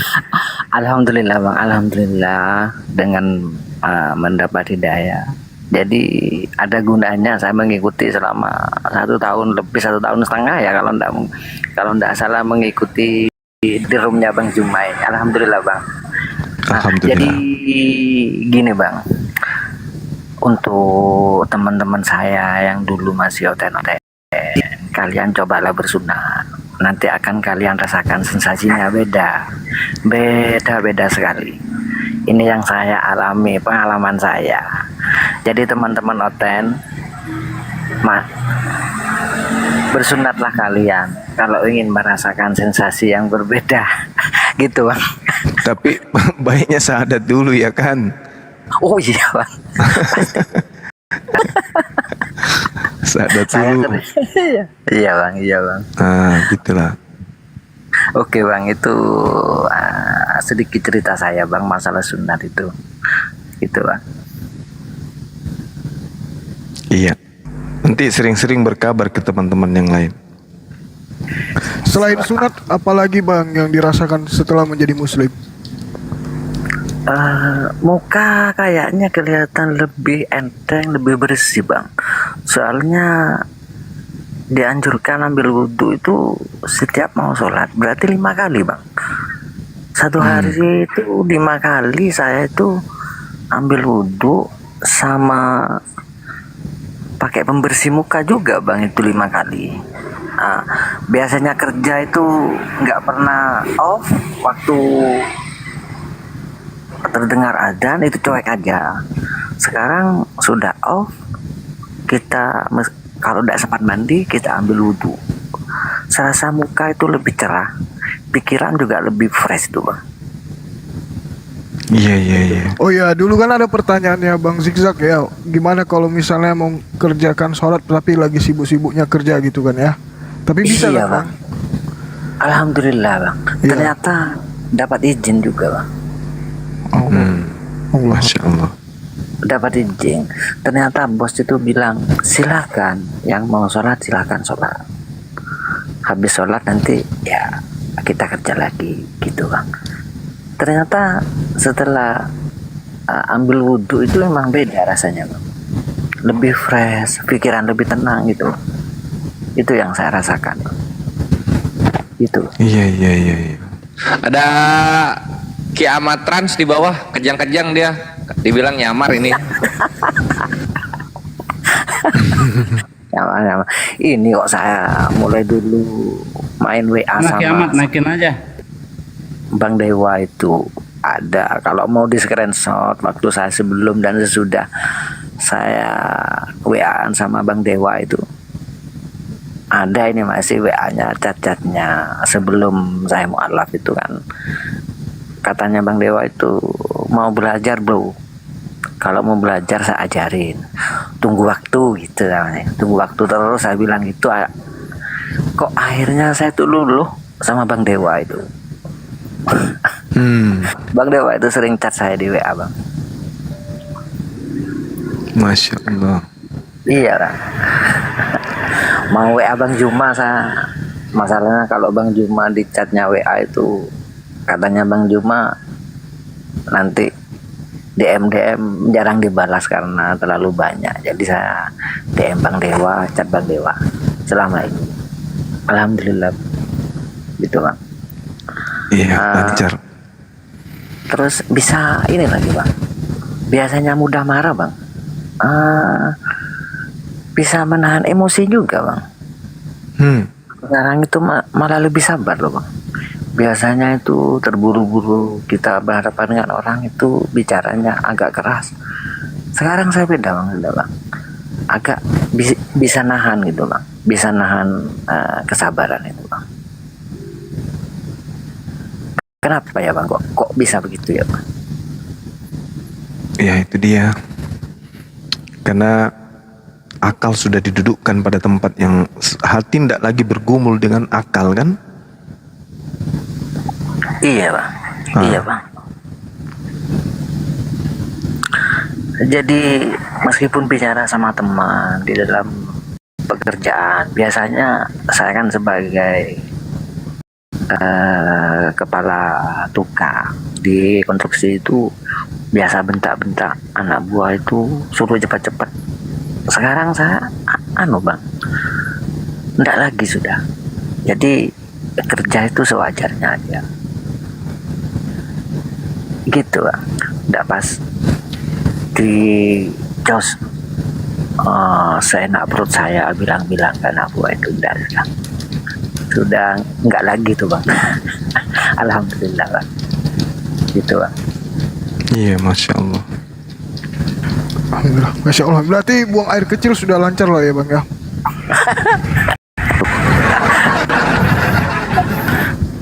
Kata-katanya Bang Handi biasa. Ini bang, buang air kecil itu kok bisa beda ya bang. Kalau dulu itu enggak bisa kenceng bang. Tapi kalau sekarang itu 2-3 meter itu nyampe bang. Ya. Buat teman-teman yang buang air kecil kurang lancar silakan naik di Komar.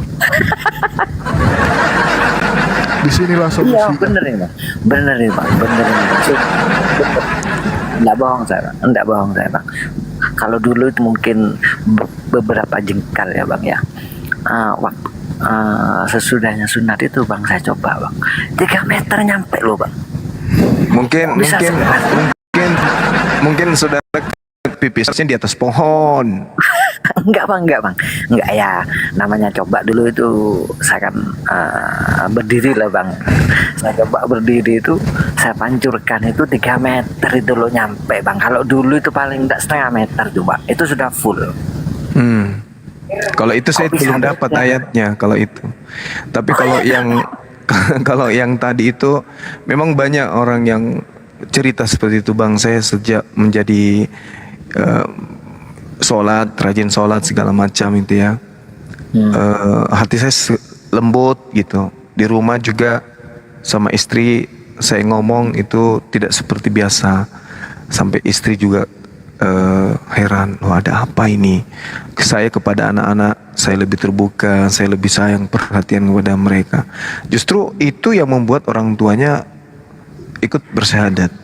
Nah ternyata setelah saya pelajari Quran di dalam surah Maryam di ayat 96, di situ Allah mengatakan Bismillahirrahmanirrahim, innal ladzina amanu wa amilus salihah sayaj'alu lahumur rahmanu uddan.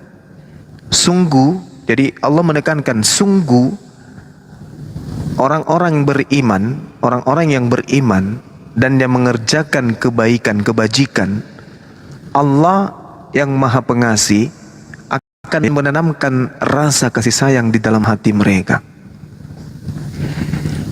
Jadi memang orang itu yang kalau dekat kepada pencipta, kita itu merasakan kasih terpancar kemudian kepada perilaku kehidupan kita sehari-hari. Kepada orang yang ada kita lebih perhatian, lebih hati ini lebih sensitif untuk merasakan penderitaan orang lain. Seperti itu. Itu yang diterangkan Al-Quran. Silakan Iya. Bang.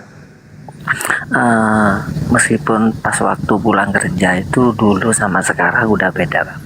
Sahabatnya ke istri itu sudah ikut beda Bang. Kalau dulu pada datang kerja itu paling di depan pintu tuh manggil-manggil, Mi, gitu Bang. Asalkan manggil mami Bang, istri saya, Mi, gitu. Gue pikir panggil Umi. Enggak, panggil mami. Itu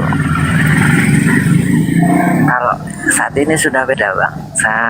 Saya ketok pintu, kalau saya itu datang, ya saya bilang Assalamualaikum Mi, gitu saya. Jadi yang di dalam itu Waalaikumsalam ya, gitu ya. Beda di dalam. Memang dalam kesehariannya itu kayaknya tuh berubah 180 derajat Bang memang. Oh jadi Bang Zigzag istrinya juga ikut mualaf ya? Satu keluarga ya Bang ya? Satu keluarga Bang. Masya Allah, Alhamdulillah. Satu pertanyaan lagi Bang, apakah sekarang hati dan pikiran Abang sudah selaras? Maksudnya selaras gimana Bang? Maksudnya sudah menyatu gitu hati dan pikirannya Abang, kan selama ini masih cuman imani saja kan gitu. Oh, enggak Bang, kalau sekarang itu sudah misalkan orang sudah niat itu, kalau sekarang totalitas sudah Bang. Totalitas dan efeknya ke kehidupan saya itu memang berubah Bang. Maksudnya gini Bang, bukan berubah masalah harta saya terus menjadi kaya raya, cuman dalam pikiran, dalam hati itu kayaknya lebih tenang, lebih jernih. Dan setiap saat saya itu kan diwajibkan membasuh muka Bang untuk berwudu. Itu juga lebih mencerahkan, kayaknya pede aja Bang, gitu. Soalnya kan dulu itu kalau misalkan kita kerja Bang ya mulai jam 8, kalau perbengkelan itu kan jam 8 Bang, kita pulangnya jam 4 dari kerja. Itu sehari itu kita nggak membasuh muka Bang, enggak, yang penting makan, sudah makan oke kerja lagi. Nah, kalau sekarang Bang kalau di sini itu jam 12 kurang itu sudah azan Bang, sudah azan itu kita tidak sempat mandi, kita basuh muka, terus mau pulang juga Bang karena takut telat ya, sholat asar itu kita sholat juga di tempat kerja, kita basuh muka lagi Bang, nyampe rumah mandi, kita cuci muka lagi. Nah, itu memang lebih kebersihannya juga lebih terjaga Bang kayaknya Bang. Beda dengan dulu Bang. Dulu itu cuma mau berangkat kerja saja Bang, mandi ya, terus sama pulangnya. Nah, kalau ini enggak, sudah berbeda sekali Bang. Itu yang saya rasakan itu bang. Oke bang, terima kasih Bang Zigzag. Semoga istiqomah, sehat selalu. Coba kita Amin, tanya dulu ke Bang Jerry, siapa tahu mau dilancarkan juga buang air kecilnya Bang Jerry.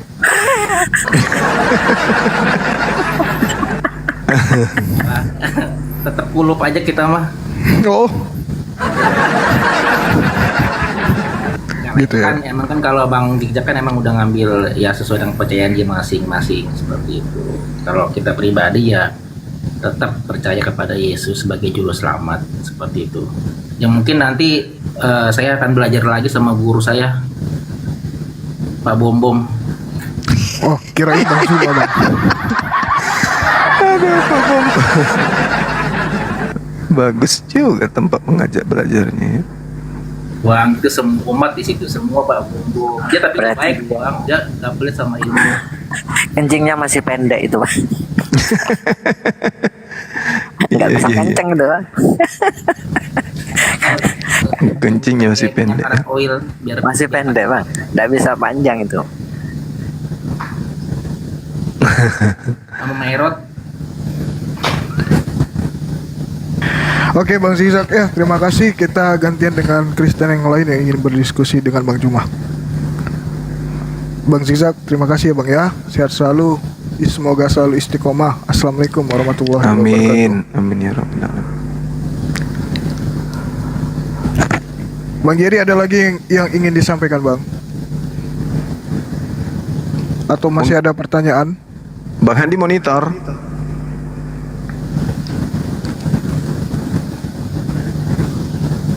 Bang Handi kayaknya lagi buang air kecil. Dia perhatikan kencingnya jauh. Turun Bang Jerry. Bang, kalau nggak ada oten bang, itu lagi aja bang. Iya, kita umumkan dulu. Bang Handi monitor nggak Bang Handi?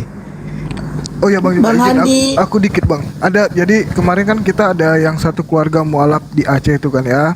Dan kita open donasi. Nah, beliau udah mengirimkan donasinya sudah diterima oleh beliau, dan beliau mengirimkan saya video ucapan terima kasih buat teman-teman yang sudah berpartisipasi untuk memberikan donasi tersebut. Ntar saya lampirkan videonya ya. Lanjut Bang Suma. Ya, diputar aja dulu sambil nunggu Bang Handi.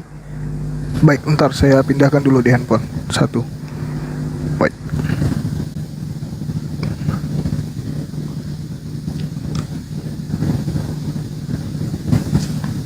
Dinda Kores monitor nggak ini ya? Bang Kores. Dinda Monitor Ardiansa. bang. Monitor Guru Nda.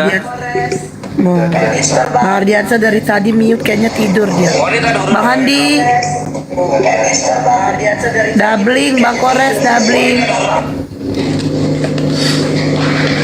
Gimana? Ya, tadi videonya di Bang Handi ya, videonya tadi ya, yang diputar itu.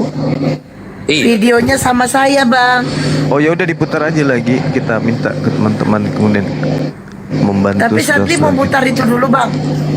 Iya, habis beliau, habis nanti. Silakan. Sebelum naikkan notennya.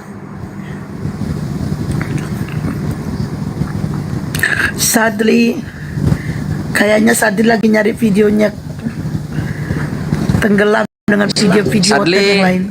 Sadli lagi nyamperin Bang Handi.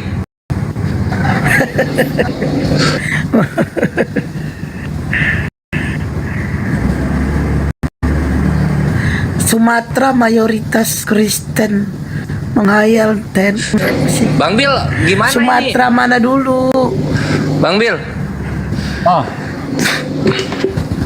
kayak mana? Gimana? Gua mau masuk, tapi kok nggak masuk? ya. Gimana Gua caranya? Apanya? Ntar di WA aja ya. Ya nanti WA ya. Masuk kemana Bang Kores? Biasa, coca-cola, colok cabut, colok lagi. Ah, udahlah, aku masih kecil nggak ngerti.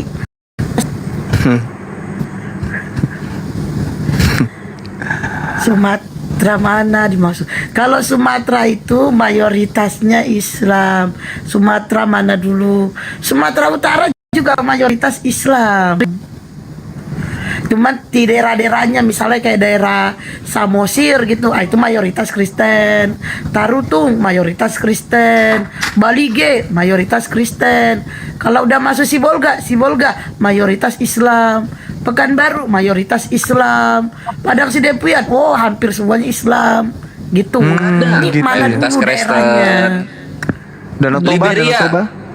Ah, Danau Toba mayoritas Kristen, Bang. Oh, Udah, gitu. aku izin putar videonya ya. Ini yang kemarin kita Yoi. berikan donasi dari API dan dari teman-teman netizen. Dan ini video ucapan terima kasihnya, Bu.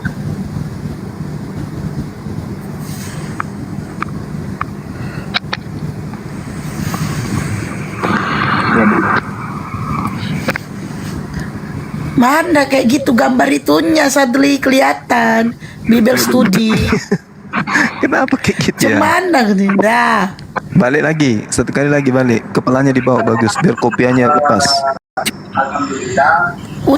Gak ngerti Sadli ke AP-nya di ini dibalik. Jangan kayak gitu, gak gitu aja.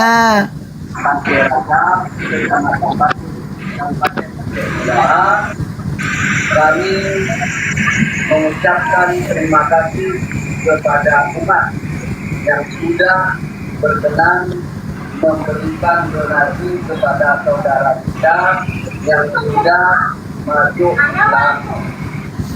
melalui donasi daripada Yayasan API.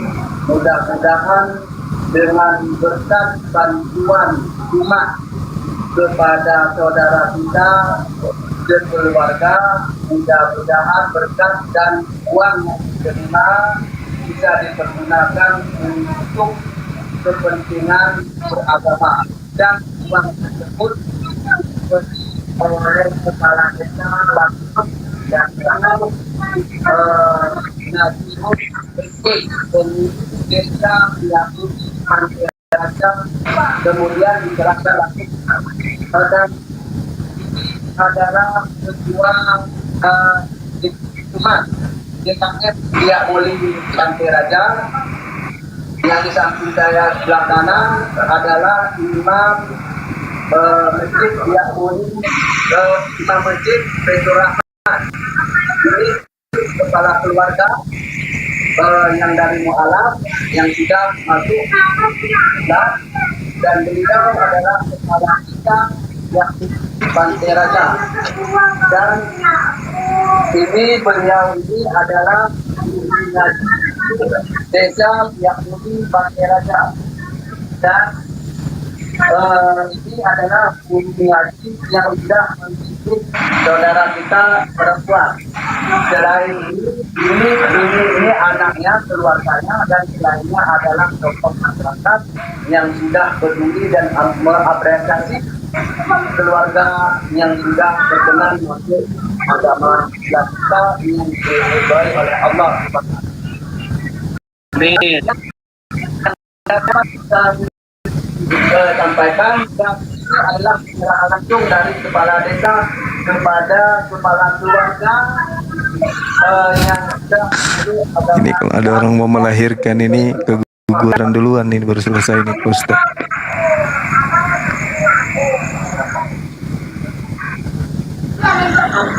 Takbir, Allahu Akbar. Allahu Akbar.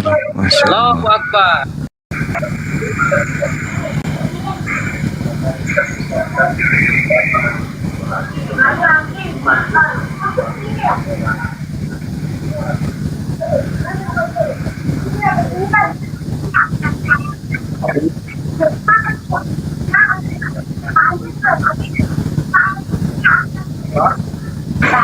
Mudah-mudahan dengan berkat donasi yang diberikan kepada kami dan dipergunakan dengan sebaik-baiknya. Alhamdulillah. Alhamdulillah. Alhamdulillah. Acara penyerahan donasi dari umat melalui aktif mudah-mudahan memberikan berkah kepada saudara kita yang sudah memeluk agama Islam. Kami akhiri wasilah Taufik wa Hidayah. Assalamualaikum warahmatullahi taala wabarakatuh. Waalaikumsalam warahmatullahi wabarakatuh. Iya, oke. Alhamdulillah. Santunan dari teman-teman semua yang diamanahkan kemudian kepada saudara kita yang mualaf satu keluarga kemarin ya sudah tersampaikan. Masya Allah. Mudah-mudahan nanti kalau misalnya beliau menginformasikan, karena di sana akan dibentuk juga perwakilan API ya, mudah-mudahan semakin banyak orang yang bersyahadat mualaf di daerah tersebut. Amin. Amin, amin, amin. Oke, Bang Handi udah monitor, Bang. Bang Handi. Bang Handi. Bang Handi. Ya nggak monitor. Ya udah ditampilkan aja coba. Beliau istirahat kali.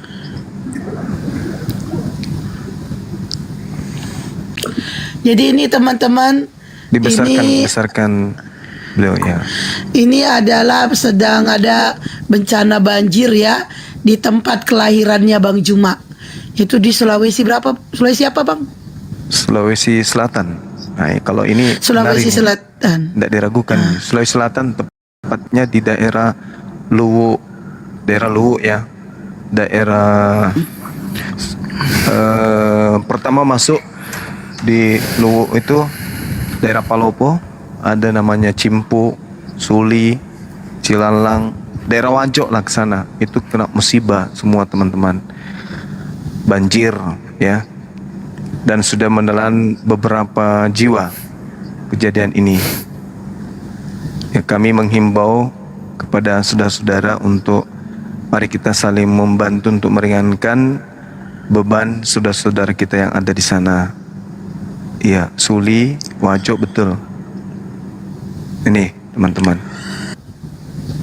Ya, bisa disalurkan bantuannya melalui Yayasan API ya, Apologet Islam Indonesia. Nah, ini dengar-dengar di hujan lagi di sana.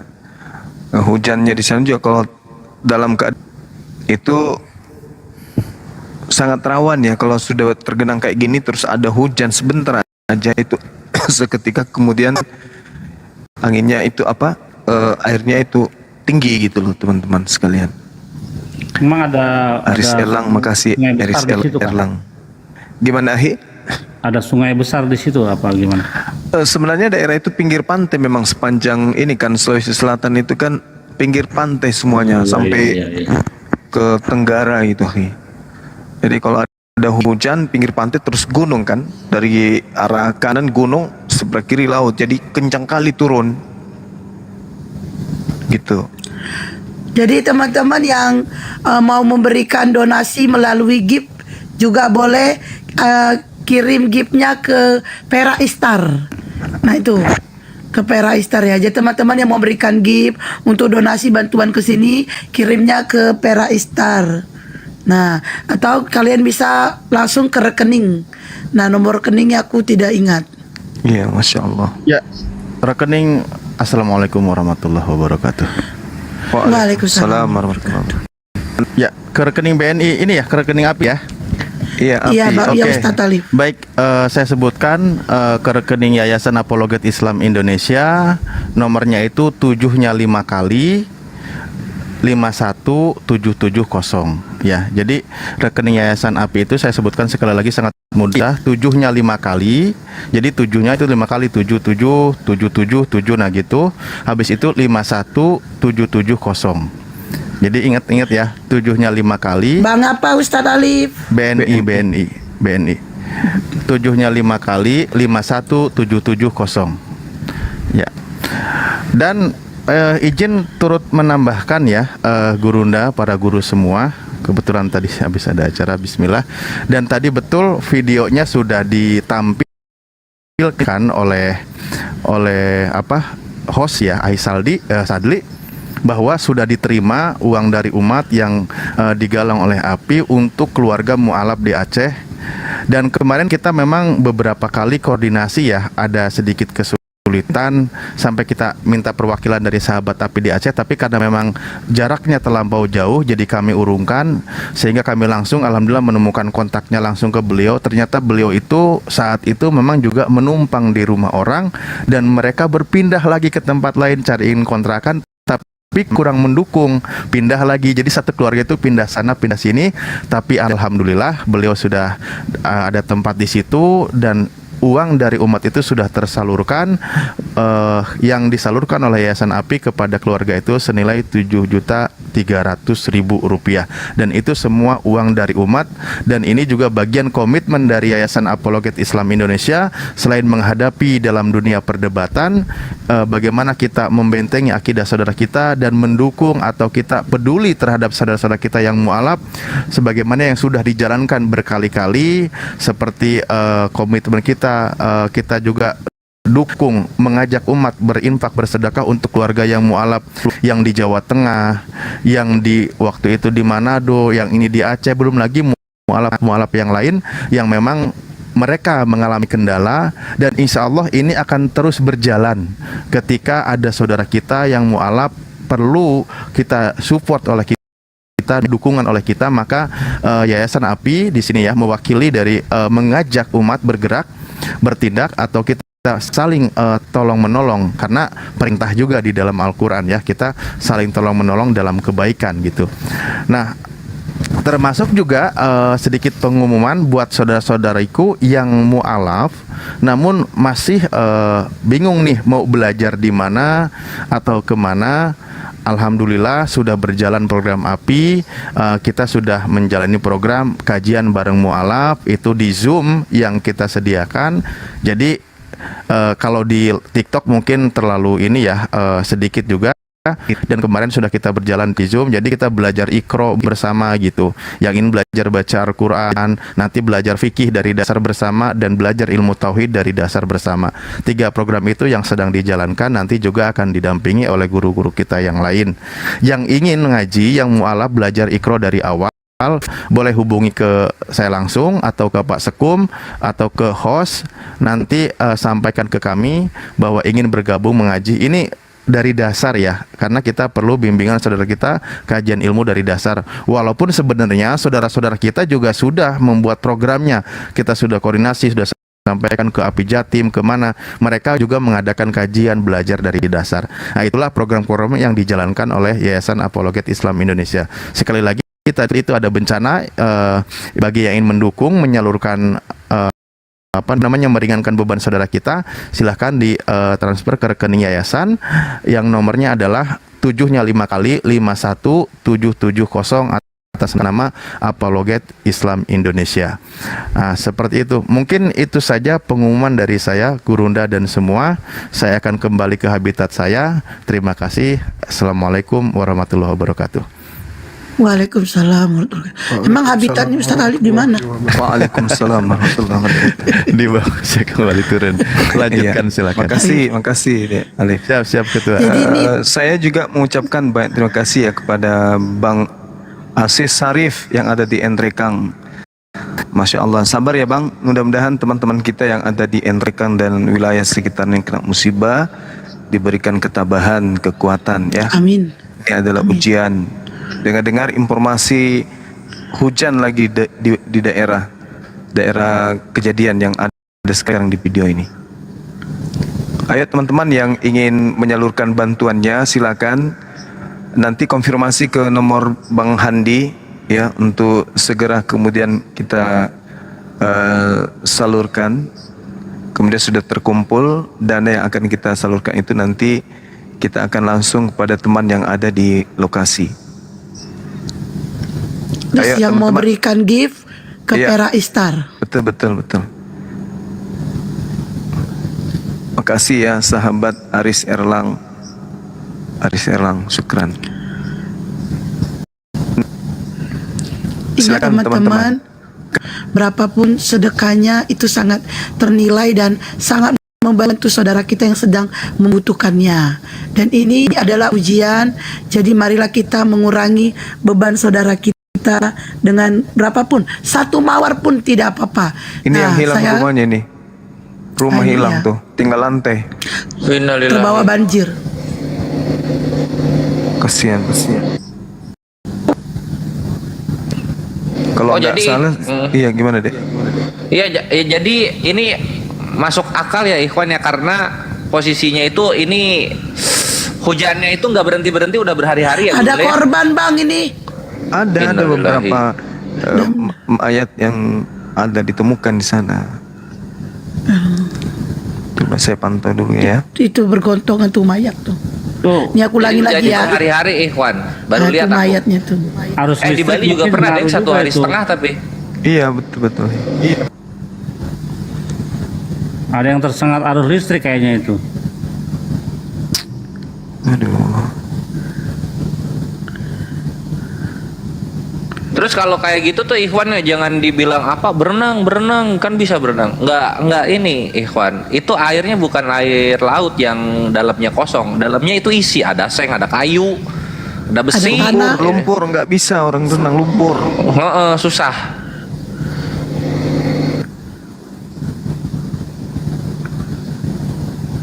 Susah untuk bergerak lumpur kan. Jalan pun terputus tuh. Ha.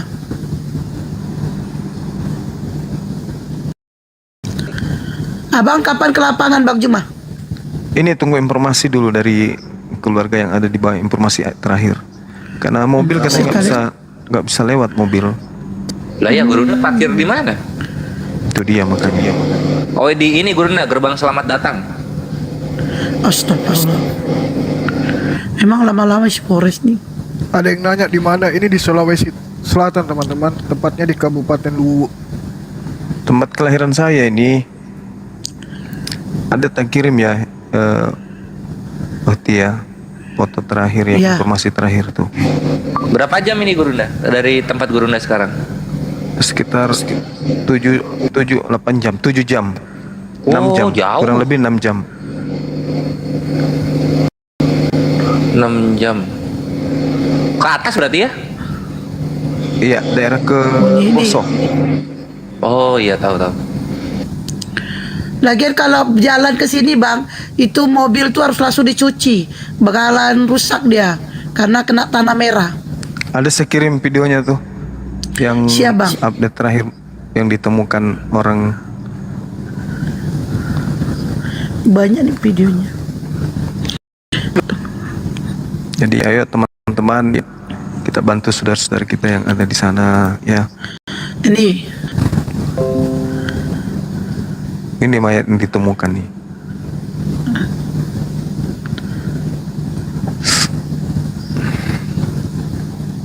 Berapa korban jiwa Bang? Oh innalillahi. Yang terupdate itu 7 tadi sore. Dari kapan ini Gurunda? Udah 2 hari yang lalu, tapi baru terparah itu kemarin dan hari ini. Alah, Guys, kirim giftnya ke Pera Istar ya guys. Kirim giftnya ke Pera Istar. Untuk donasi ini kirim ke Pera Istar. Woi, makasih Bang Hotman, berkah selalu. Jazakallah khair Akhi Hotman dan Ukhti Nana Rashid dan Akhi Henry Kambu.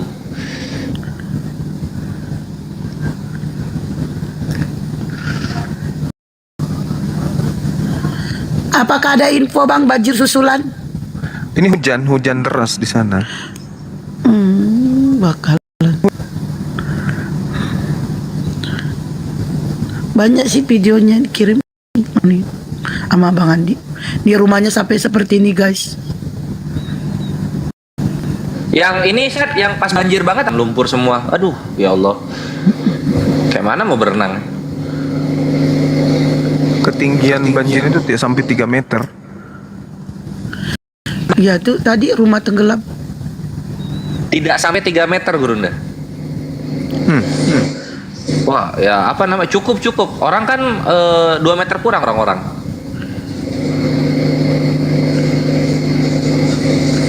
Nih sampai ada orang ngantar makanan nih. Yang banjir Sat, ada nggak? Aku nggak ada Bang. Sama Oh. Bang Zuma sama Bunda Hesti. Tadi kan udah ditunjukin yang banjir. Yang pas Diputar banjirnya. lagi sih, Pak, pas banjir. Coba pas banjirnya. Ini rumah tenggelam nih ya. Aku kena pemberitahuan ini. Usia ya. Iya, ini konten ini kayak. Kalau usia memang gitu. Ini Bang Kores, tengok Jati jangan nanya lagi. Oh ya Allah, tinggi ya. Itu rumah tuh, rumah tuh kebanjir tuh. Jendelanya ini Ulang. tenggelam sampai jendela. Nah ini ya, ulangin lagi. Iya ya.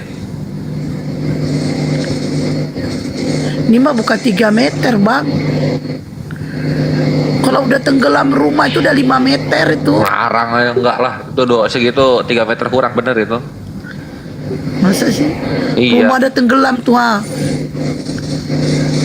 Ini tidak mengalir lagi, udah tenang.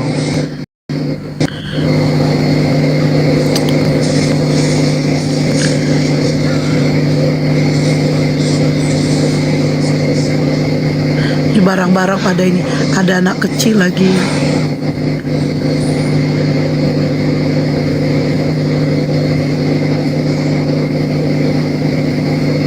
Oke ya, videonya udah aman ya. Dah. Oke. Silakan teman-teman yang ingin berpartisipasi untuk mengirimkan sebagian rezekinya bisa melalui ke rekening API yaitu Bank BNI. Nomor rekeningnya ya. Kores no. Di Toraja korban longsor juga ada rupanya ya. 3 orang ya.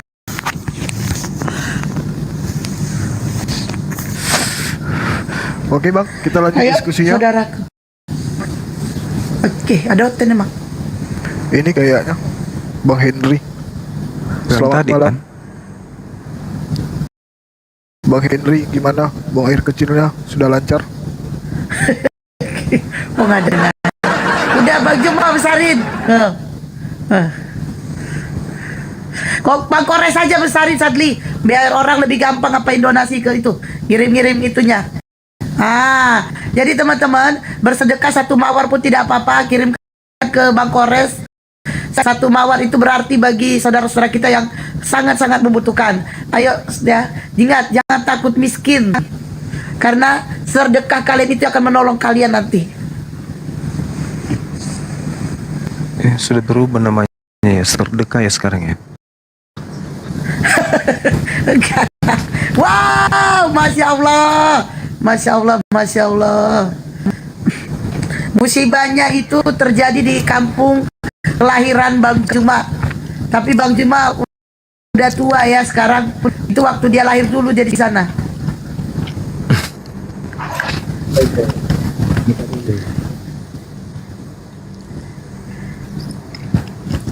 Bukti transfer dikirim ke Bang Handi. Yang mau transfer, yang tidak tahu nomornya Bang Handi, bukti transfernya bisa kirim melalui DM sahabat Bang Juma. Atau langsung ke WA-nya Sadli itu kan, itu klik aja sahabat Bang Juma. Nanti keluar itu WA-nya Sadli. Iya, silakan teman-teman. Kita bantu saudara-saudara kita yang ada di sana ya. Siap. Tapi ingat teman-teman, ada beberapa hari yang lalu ada VT di mana ada VT mengumpulkan donasi juga, itu mengatasnamakan Bang Juma atau Api jangan percaya, karena Bang Juma tidak pernah membuat VT sekalipun untuk mengumpulkan donasi. Jadi kalau mengumpulkan donasi itu langsung secara live, tidak VT-VT-an ya. Jadi saudara-saudara kemana tahu nanti ada nih bikin VT kayak gini ngumpulin donasi, dia bikin VT-nya, itu tidak ada ya teman-teman ya, jangan percaya, itu adalah kebohongan. Sudah pakai PT saya, tapi takutnya dia pakai nomor rekening pribadi gitu loh. Kita hanya menyampaikan rekening Yayasan API atau MMCI, tidak ada pribadi ya.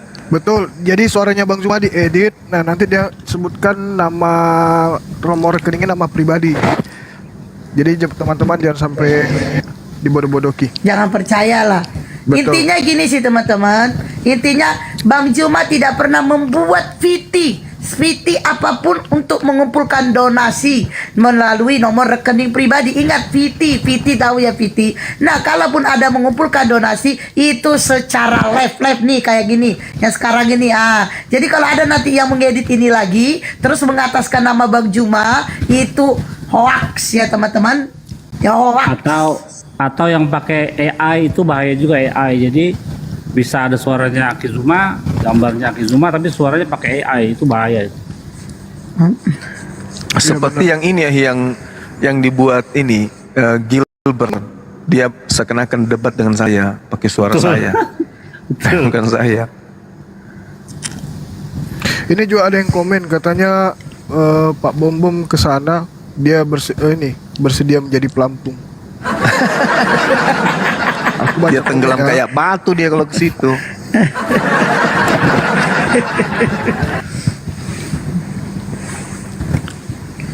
Jangan dikira Apalagi bisa terang videonya dia. Tenggelam kalau dia tuh. Vitinya Bang Juma lagi on cam pula ya kan. Karena dia sering ini makan tengkorak kepala B2. Berat dia, perutnya, lambungnya itu penuh tulang. Kayaknya bukan kepala B2 yang dimakannya Bang, muncong B2, makanya perutnya kayak gitu. Bisa jadi. Kan muncongnya bisa dimakan. Apa itu? Muncongnya, mulutnya itu loh Bang, muncong itu mulut. Itu dimakan juga? Dimakan lah Bang. Pernah? Aku enggak. Itu Bang, kalau muncung B2 itu Bang, itu yang makan kayak gini loh, kayak kita kan dikasih kepala B2, katanya gini, untuk tua-tua katanya, untuk tulang-tulang. Nah kan aku nggak tulang. Oke, kita sapa dulu aja nih ya, Henry Kambu. Kalau nggak ada suaranya aku turunkan. Henry, biasanya dia by ini taping Oten ini. Ya, oke. Oke Bang, selamat malam Kristen ya Bang ya. Ya, malam. Gimana Bang, buang air kecilnya lancar? Udah kamu buang air besarnya? Aman.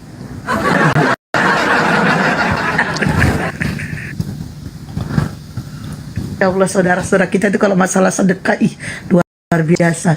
Masya Allah. Takbir, Allahu Akbar. Masya Allah. Iya, silakan teman-teman. Ya, Bang Henry silakan. Iya. Bang Henry, itu temanya kenapa Tuhan dilahirkan atau mau bikin tema lain? Ih, ketawa. Ih. Aduh. Kok ketawa Bang? Ya, kenapa Tuhan dilahirkan? Saya ikuti dari tadi. Orang dah dia malah. Iya, kenapa Tuhan dilahirkan Bang? Aku nanya loh Bang. Malah di mute. Gini aja. Kalau pertanyaan kenapa Tuhan dilahirkan, kalau saya jawab tidak akan nyambung. Karena gini. Terus ngapain kok naik? Karena gini sebentar. Karena kalau misalkan menurut iman Kristen kami bahwa Tuhan itu harus jadi manusia. Kita sakal noise. Tuhan itu harus jadi manusia, baru kemudian bisa ada di ini. Nah, tapi intinya itu nanti akan ditertawakan lah. Tapi intinya gini aja, kelahiran Yesus itu berbeda dari semua umat manusia, itu aja.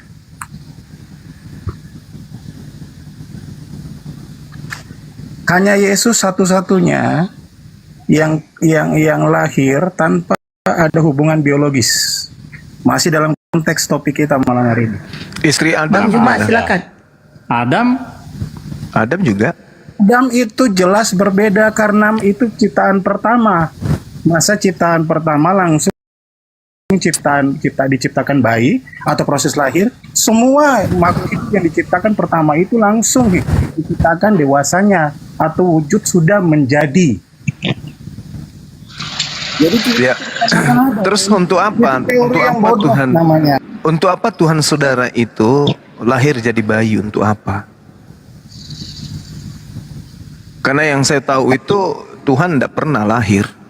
Yang lahir itu dewa. Nah, kayak gitu-gitu. Nah, itu pikiran Anda. Nah, sekarang begini. Ada dua pengajaran di sini kemudian kan. Pengajaran nabi-nabi yang datang dari Bani Israel dan pengajaran dari Bani Romawi, yaitu Kristen. Nah, Kristen dan Yahudi. Oke. Di dalam pengajaran nabi-nabi Yudaism, ada nggak Tuhan lahir, pencipta langit dan bumi itu lahir? Ada nggak? Nah, kalau Anda sudah masuk kepada Yudaism atau Yudaisme, maka itu sudah kemudian bertentangan dengan iman Kristen, karena iman Kristen bagus. itu adalah pengikut Kristus. Oke, bagus. Saya tahu Anda akan mengiring opini atau narasi masuk kepada nyolong. Sadar juga dia. Akhirnya sadar. Nah, sekarang dari mana ajaran pencipta langit dan bumi dilahirkan ciptaan itu ajaran dari mana? Saya tidak suka dari si Suma adalah banyak bicara dan tidak memberikan waktu kepada orang lain untuk menjelaskan. Iya, pertanyaan saya, dari mana? Anda kan sudah menjawab bahwa tidak ada hubungannya. Nah, sekarang dari mana ajaran Roma mengambil kemudian ilmu bahwa Tuhan pencipta itu lahir jadi bayi? Itu ilmunya dari mana? Sekarang saya tanya, jangan itu pertanyaan kok dijawab dengan pertanyaan? Ya, oke, saya jawab tidak ajaran Roma. Yang ajar kepada kamu siapa? Terus ajaran dari mana? Anda tadi mengatakan Yudaisme tidak ada mengajarkan Tuhan menjadi manusia. Lalu dari mana ilmunya? Harus Suma. Saya bilang Anda ini mulut besar. Kenapa? Lalu dari mana ilmunya? Dengar pertanyaan, jangan cuma celote. Dengarkan pertanyaan baru Anda jawab. Dari mana ilmunya agama Katolik mendapatkan konsep pencipta langit dan bumi jadi bayi? Itu dari mana ilmunya? Silakan. Dengar baik. Katolik itu baru disahkan oleh Kaisar Theodorus. Itu pada tahun 300-an. 380. Sementara kekristenan sudah ada sejak dari tahun 313. Nah, orang yang mengikut Kristus sebentar, saya masih bicara sama mulut besar. Kenapa kamu emosi, pemahakat guguk? Santai aja. Menghina, kok menghina sih? Kamu bicara ini. Pemakan guguk ini santai aja, kenapa? Jangan karena setiap hari kau makan guguk, kau emosian, santai aja. Berapa tadi tahun 300? Tahun 315 baru ada Kristen. Memang kau otak Google kok. Baru ada Kristen. Di depan komputer. Oke, sekarang ilmunya di mana? Dari mana ilmunya kemudian agama Kristen penyembah manusia ini mendapatkan konsep bahwa pencipta langit dan bumi itu dilahirkan menjadi bayi? Itu ilmu dari mana? Jawab. Kalau saya menggiring opini untuk masuk kepada Yohanes 1 ayat 1 bagaimana? Kau siap untuk meladeni? Itu saya tidak minta dalil Anda seperti apapun. Yang saya minta dari mana konsepnya? Dari situ baru kemudian dari situ. Oke. Nah, sekarang pertanyaan saya, dengarkan. Anda sudah menjawab bahwa agama yang memiliki konsep Tuhan pencipta lahir itu bukan dari Yudaisme, bukan ajaran para nabi, tapi murni dari Kristen. Terlalu banyak semua. Jangan emosi, santai aja, nanti mulutmu robek. Dengar santai aja. Tertawa ini, saya udah santai sambil bicara.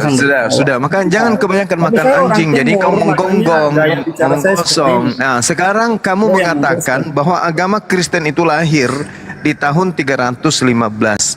Pertanyaan saya tadi kan saya katakan, dari mana Kristen mengambil konsep? Ternyata Anda mengatakan dari Yohanes.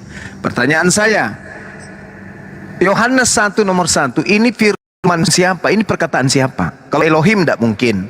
Yesus juga bukan. Yesus tidak pernah mengatakan itu. Nah, sekarang Yohanes 1 nomor 1 ini perkataan siapa? Saya akan jawab, tapi saya membuktikan kebodohanmu. Jawab aja. Tahun 315, kok salah cuma. Yalah, tadi kamu mengatakan begitu. Kristen lahir tahun 300 katanya. Wah, saya tidak bilang tahun 315. Jadi tahun berapa Kristen lahir? Kekristenan disahkan oleh Konstantin itu pada tahun 313, bukan 315. Saya tidak pernah menyebut 315. Oke, terus? Tanya, isi otakmu itu dengan ilmu. Ya, terus? Sampai di situ. Tetap terapi kekristenan itu sudah ada di abad pertama. Di mana itu Kristen pertama? Antioquia. Oh, di Antioquia. Ya, saya tahu kau juga tahu itu. Di Antioquia pertama kali Kristen muncul di sana. Nah, coba selesaikan kemudian PR-mu. Coba selesaikan PR-mu. Selesaikan PR. Konsep Tuhan menjelma atau inkarnasi atau lahir jadi bayi oro itu kamu dapat dari Yohanes. Nah, Yohanes 1 nomor 1 ini apa ini? Firman Tuhan, firman hantu atau apa? Jawab. Dengar ya, cuma pertama kau sudah salah. Sebenarnya saya sudah malas bicara karena aku banyak bicara, banyak salah. Itu pertama. Yang kedua, Kristus Tuhan jadi bayi atau Tuhan bisa datang inkarnasi ke dalam dunia ini menjadi manusia itu mudah. Yang mudah, yang susahnya adalah manusia menjadi Tuhan.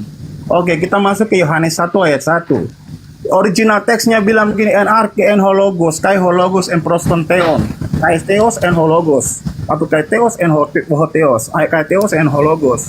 Artinya adalah pada awalnya firman itu sudah ada atau sudah bersama-sama dengan Allah. Saya sudah ikuti pembahasanmu dengan yang saya tanya itu firman Tuhan. Sekali-sekali pakai otak. Sekali-sekali pakai otak kalau diskusi itu pakai otak. Yang saya tanya, karangan Yohanes ini firman Tuhan, sabda Nabi atau surat kabar? Itu pertanyaan saya. Kan konsepnya Tuhan menjadi oro. Dengar. Dengar. Gantian kita ngomong. Gantian ngomong kita. Gantian. Perlihatkan kalau Anda itu masih punya etika, meskipun kamu itu layaknya disebut domba sesat. Gini ya. Anda mengatakan Tuhan Anda. Dengar saya dulu. Tenangkan jiwamu, meskipun tiap hari kau makan anjing, tapi jiwamu kau tenangkan, jiwa yang kau tenangkan, jangan mulutmu, jiwamu. Ya. Jangan karena kau tiap hari makan anjing taunya kau menggonggong aja terus. Santai. Kamu berada di tempat yang nyaman ini. Ini komal Islam, oke? Bukan Kristen punya komal. Jadi nggak usah santai aja. Itu coba lihat teman-teman saya diam semua kan? Nah, jadi kamu tenangkan pikiranmu. Tadi kamu sudah jujur mengakui bahwa tidak ada nabi yang mengajarkan Tuhan menjelma menjadi atau inkarnasi atau lahir jadi manusia. Berarti kamu sudah di luar garis, kan? Ini sudah murni agama pagan, ini agama Kristen. Anda sudah akui itu secara tidak langsung. Nah, kamu mengatakan konsep yang dianut oleh agama Romawi ini, agama dari Barat ini, adalah mengatakan Tuhan, ya kalau dalam kitab kalian itu sebenarnya bukan Tuhan tapi dewa. Dewa menjadi bayi, itu kalian ambil dari kitab karangan Yohanes. Yohanes 1 nomor 1. Pertanyaan saya, dengarkan sebelum kamu menggonggong. Yohanes 1 ini, kalau firman Tuhan kan bukan. Nah, sabda Nabi juga kayaknya bukan. Lalu menurut saudara, Yohanes 1 nomor 1 ini apa? Kamu jadikan landasan pijakan menyembah bayi itu apa? Si Yohanes ini, 1 Yohanes 1 ini apa? Surat kepompong, surat cinta atau apa? Jawab. Nah, buka mulutmu. Jangan kau cuma bisa menggonggong. Nanti ku lempari tulang nanti lama-lama. Silakan. Pak Henry buka mute-nya, itu di mute. Pak Henry. Wah, sepertinya dia lagi makan gonggong, Bang. Lemparkan tulang. Nih, tangkap pakai mulut. Duk. Disuruh bicara, nggak mau bicara. Giliran disuruh bicara, jawablah itu. Sorry, saya lupa konten mic. Lupa. Udah dibilang buka mute. Jangan banyak bicara. Sorry, I forget. Itu biasa semua. Ya udah jawab. Oke. Jadi Suma, kalau kau bertanya Yohanes ini firman Tuhan atau tidak, saya bilang itu firman Tuhan dan kami orang Kristen bilang firman Tuhan. Sebaliknya saya tanya Tuhan yang mana yang berfirman itu? Tuhan yang mana? Kau bicara terlalu banyak, kau kasih kesempatan untuk kami bicara. Ya kau mengatakan, saya kan cuma mengatakan itu apa kau kata? Kau sudah jawab itu firman Tuhan. Tuhan yang mana? Yang berfirman di situ. Dulu, baru kau bicara. Perasaan tak ada Tuhan berfirman pakai bahasa Yunani. Iya, kau jawab Tuhan, Tuhan atau dewa atau apa ini? Kau diam dulu. Tuhan berfirman kepada Yohanes, Diam dulu. penulis Yohanes, di mana dasar pijakannya?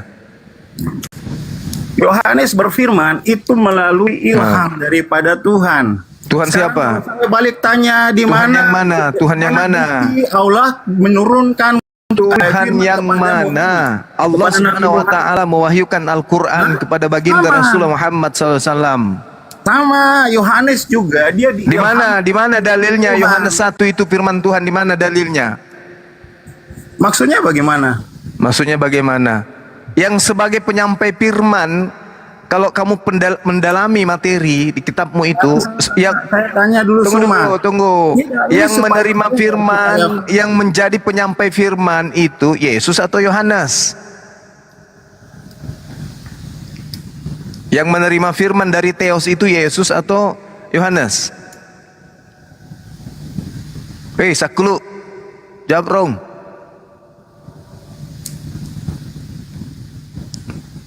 Dia lagi ngecek Google Yohanes, Bang.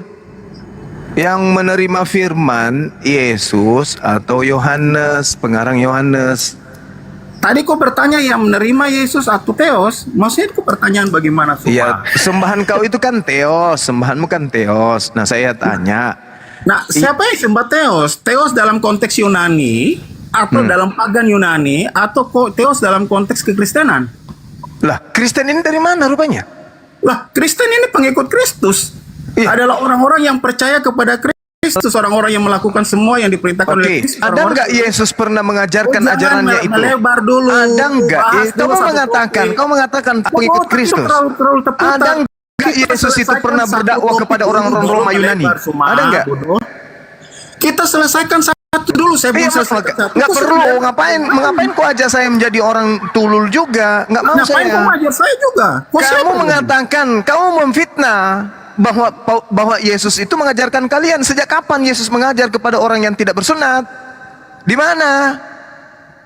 Hah? Di mana Yesus pernah menyampaikan khotbahnya kepada orang Roma Yunani? Di mana? Ini ngarang-ngarang aja ini. Kirain berisi. Taunya cuma menggonggong. Pengikut Kristus. Orang ngikut Kristus berarti pengikut Mesias. Mesias itu milik orang Yahudi. Sejak kapan ada Mesias diutus ke Yunani? Ada aneh-anehnya orang-orang ini. Buka mulutmu. Mute-nya, itu aku mute, buka mute-nya. Ibu, saya tidak perhatikan kalau di mute. Dasar ampoleng. Cuma kalau itu bodoh. Ngata-ngatain orang bodoh. Gini aja Suma. Terus. Ya, karena kok tidak kontekstualis. Kita bicara satu topik, selesaikan. Iya, ini satu topik. Sekarang buktikan kalau Yesus pernah menyampaikan sabdanya dalam bahasa Yunani. Sebentar. Kalau saya buat satu topik, itu kajiannya panjang Suma. Jangan kau ajarin saya. Jangan kau ajarin saya. Saya ngajarin dosenmu 5 SKS. Gak usah kau lebay kali. Sekarang tolong tunjukkan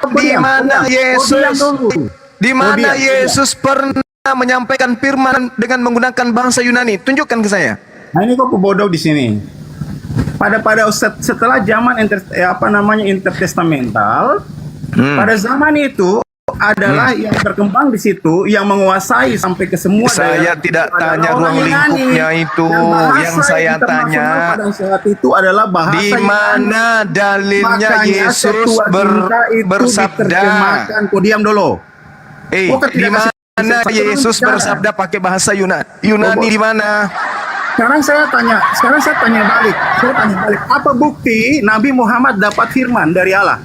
Buktinya ada Al-Qur'an. Al-Quran yang turun dari surga. Al-Quran sudah 1400 tahun. Al-Quran yang turun dari surga mana? Saya tanya. Al-Quran turun dari surga. Bisa buktikan tidak? Ini yang ada di tangan kami, Al-Quran. Ini saja sudah sama hal. Kau tidak bisa memaksa kami untuk kemudian menjelaskan sesuatu yang kau tidak paham. Rasulullah Muhammad sallallahu alaihi wasallam mengatakan khairukum man ta'allama al-Qur'an. Kitab yang turun dari surga. Dia sebutkan khairukum man ta'allama al-Qur'an. Dia sebutkan kitabnya. Sekarang pernah nggak Yesus menyebutkan kitab Yohanes, kitab Lukas, kitab Markus, kitab Matius, kitab Roma, kitab Galatia? Pernah nggak Yesus menyebut kitab-kitab kamu itu? Hei, pernah nggak? Kalau Rasulullah, beliau menyebutkan kitabnya. Khairukum man ta'allamal Qur'an wa 'allamahu. Yang lebih mulia, yang lebih baik di antara kamu adalah yang mempelajari Al-Qur'an lalu mengajarkannya kepada orang lain. Huzu Al-Qur'an min arba'ah.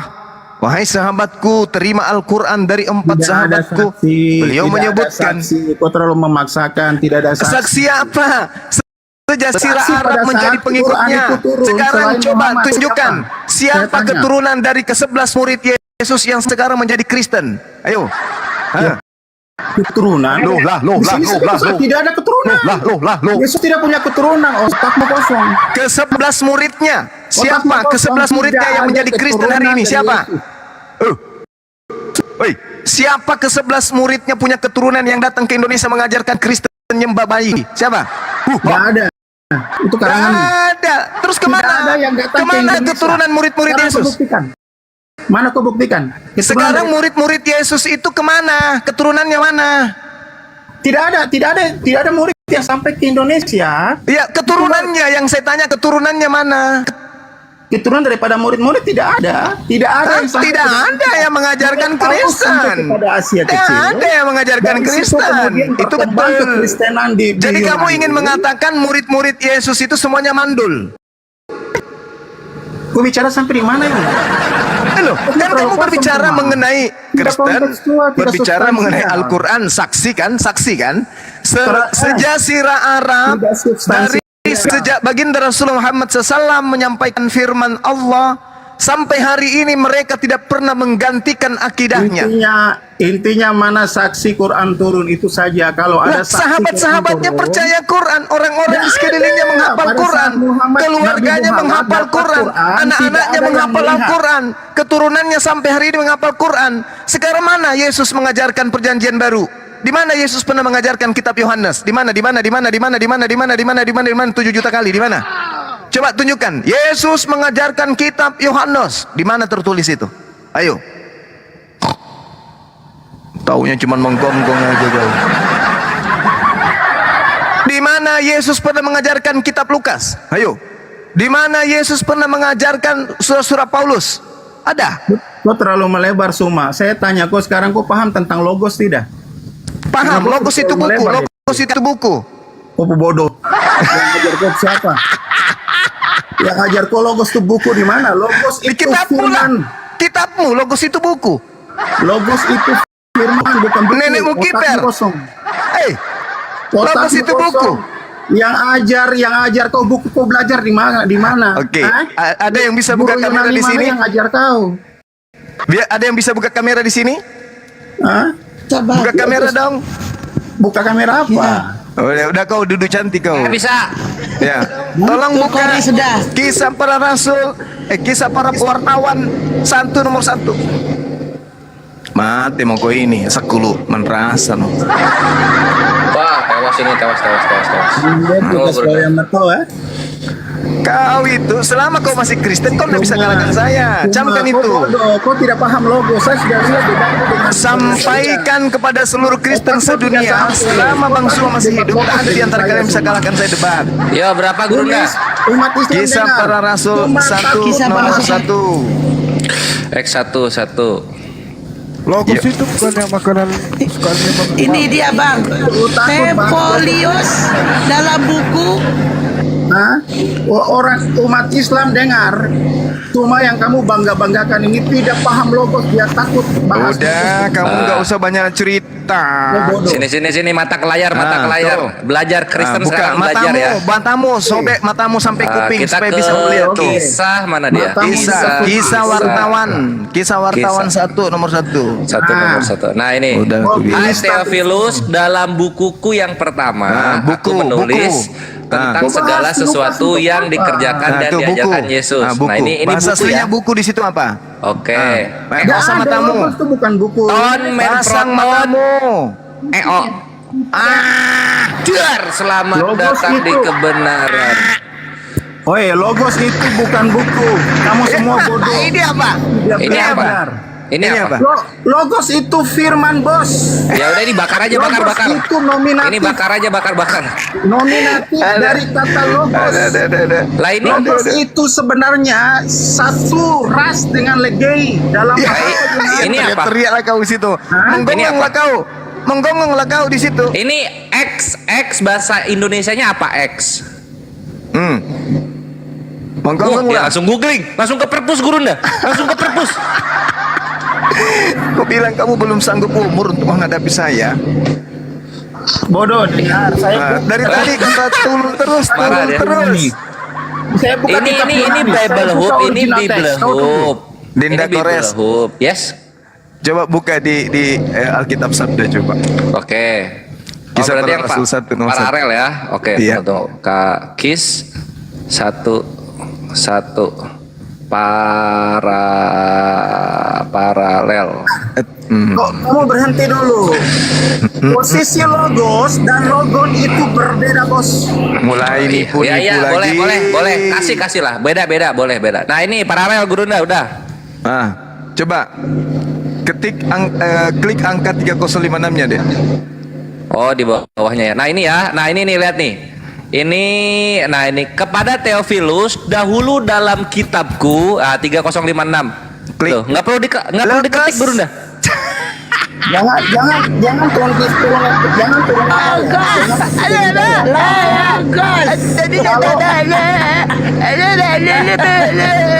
Pinter kali Bang Zuma, Bang. Jadi ini siapa sekarang yang bego, Kristen atau Islam ini? Bentar, tidak. Gimana ini? Kristen. Oke, saya Kemarin jelaskan, itu, diam dulu, Bos. saya tidak semes Elia dengan seliding gunting karena saya kasihan dia lagi sakit. Logos itu nominatif itu bicara tentang subjek. Ada orang yang pernah disebut logos dalam hatiku kan. Itu sifatnya genetik. Jangankan orang, Logon buku itu aja adalah disebut firman yang logos. keluar. Aduh, parah nih bocah ini. Bodoh. Kemarin pendeta Keisha itu kenapa gak abang kenakan, Bang? Aku, Jangan matiin mic saya. Kamu. penakut. Kalau mati Ya, terguncang. satu di report teman-teman. Gimana ini? Kita kehilangan host. Lucu ini. Kamu penakut. Kalau kamu matiin Loh, kok bisa? Iya itu dia. Kita Saksikan kehilangan kamu host semua ini orang gara-gara Islam, si dengar. logos ini, si Cuma Gunggung penakut ini. kalau dia matiin mic saya. Diam. Ini si Aja kau.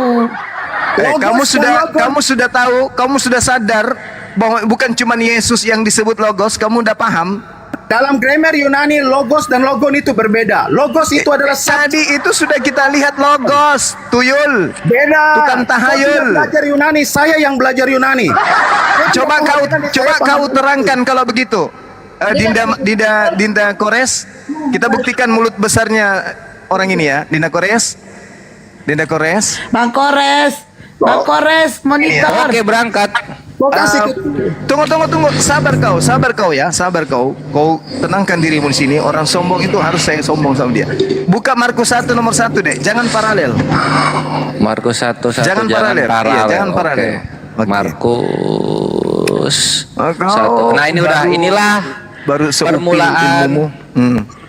Tunggu dulu. Tolong Aku bisa besarkan gede mic kok. saya. Tolong besarkan mic saya. Jangan. Gimana Kenapa besarin mic-mu mic mau lu dibesarkan, bilang? Gimana mulutmu? sih? Besarin Oh, mic. bos. Kamu yang mau dibesarkan, Bung. Bos, Jangan kamu Gak jangan bisa, mulut. Bang. Sebentar. Bang Kores gak bisa dibesarin, hostnya Oke, lagi itu. diam dulu, diam dan saya Harus jelaskan. Ya dari udahlah. host. Tunggu dulu, ini Markus 1 dulu Kalau tidak supaya saya berkembang, anggap Hem. kamu penakut. Panas Ya, HP-mu. tunggu.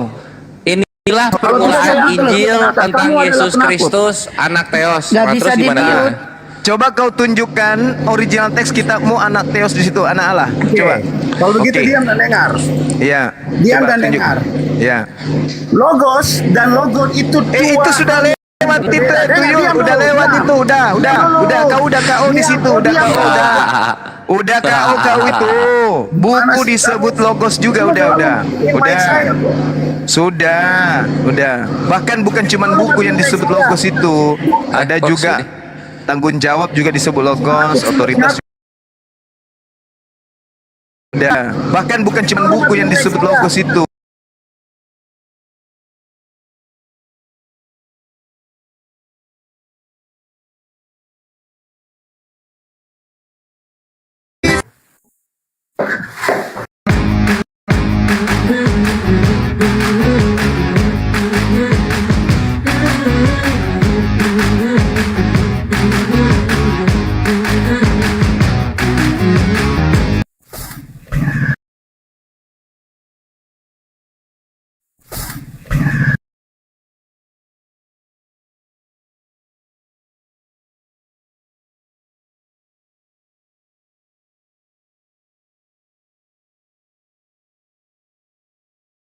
Mau sang sekerta, kebetulan mantra Manawada Dharma Sastra ada di sana. Mau pakai mantra Manawada Dharma Sastra? Ali Imran 50 bukan perkataan Nabi Isa, itu adalah wahyu Allah. Wahyu Allah itu menceritakan kembali kejadian-kejadian masa lalu supaya apa? Supaya umat Nabi Muhammad kemudian mencontoh dan mengambil pelajaran dari orang-orang terdahulu. Begitu Adinda? Saya tambahkan Bang RR77. Silakan. Barus, Al-Quran itu semua perkataan Allah. Udah terjawab. Begini bang, belum bang. Itu menurut saya perkataan Nabi Isa, tapi nanti abang bantah ya, karena katanya begini, bertakwalah kepadanya dan taatlah kepadaku. Jadi itu sebenarnya perkataan siapa itu? Perkataan Allah. ini kadang-kadang Anda tidak mendengar dengan baik. Gini, oke, saya jelaskan dengan baik. Tolong simak baik-baik dengan hati yang bersih, dengan pikiran yang lapang.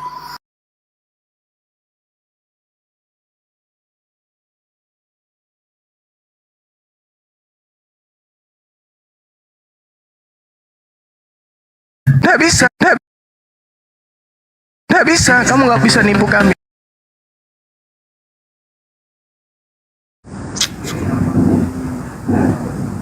Suka sekali kayak begitu.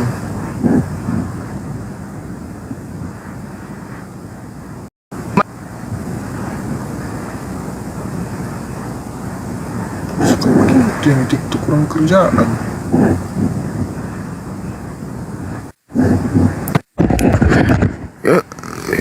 Suka kayak gitu bang. Jadi ini TikToknya keluar sendiri.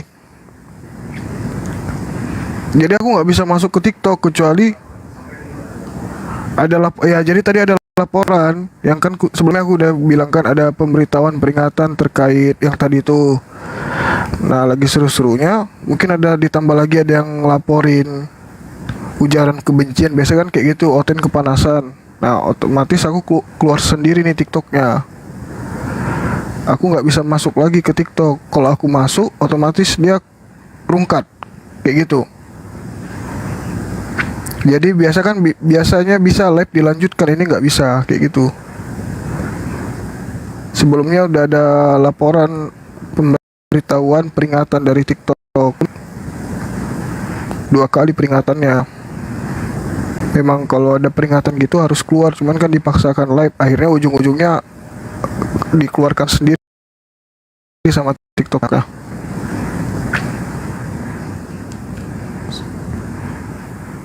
Jadinya rungkat mau nggak mau. Undang lagi set yang lain ya, silakan di tap-tap teman-teman.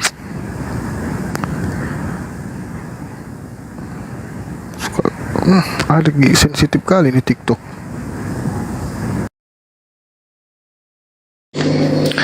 Cek. Nggak di ban sama TikTok. Ini suara Bang Kores nggak kedengaran ini. Masa? Kenapa bang? Oke aman. Nggak di ban sama TikTok.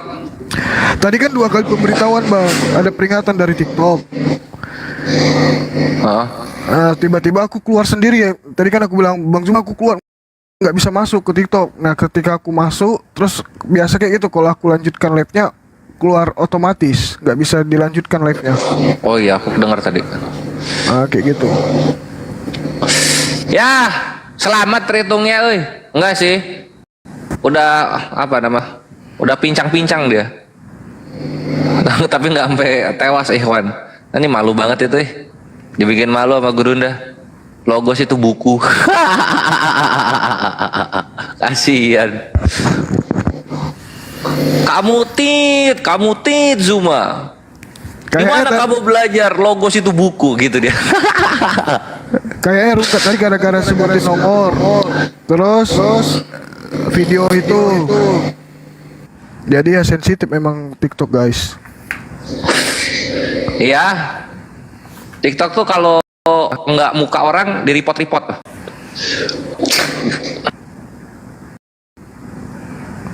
Siapa tadi akunnya namanya guys? Kalau ada dia lagi aku naikin.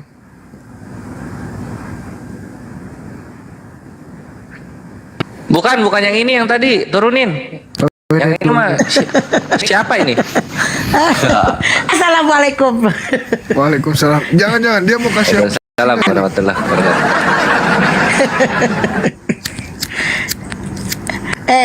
Aku ini paling setia lo nemani Sadli jadi moderator biar tahu kalian. Masya Allah. Paling setia aku. Sadli kalau ke toilet aku paling siaga. Aku lah moderator paling siaga gitu. Ya belajar open Itu cam. dia Bang Kores. Ngarep lah we kan. Dikasih singa sama dia kan. Masa dikasih donat cobalah. Aduh. Bikin malu kan Bang. Mawar aja. Mawar lagi. Loh. Pesan Itu loh khusus dia di siapa? bawah. Pesan khusus. Yang mau mualaf kemarin bang. Enggak, memang ada di bawah. Emang ada dia. Kemarin disuruh WA KTP-nya, tapi katanya KTP-nya diambil sama orang tuanya. Mbak Sadli, kayaknya itu moderatornya kena itu nggak bisa ini dia. Coba kamu hapus dulu terus kamu nih. Mau naikin si Henry nggak bisa? Gitu ya. Kok bisa? Iya, hapus dulu baru itu. Ya, Itu ada di bawah tadi oten yang tadi. Si Henry. Ini gara-gara nyebutin angka, terus video, ditambah lagi oten-oten kepanasan, ngelaporin lah, jadinya rungkat lah. Tunggu Bang Wil, tunggu. Bang coba Bang Kores kan moderator. Ayah, kenapa? Kan nggak bisa itu kan? Naikin apa ini aku nggak bisa. Udah. Ini udah invite tuh. Tuh naik Bang Billy.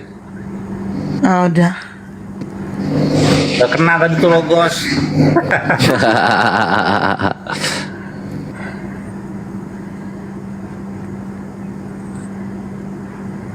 Bang Zuma mana?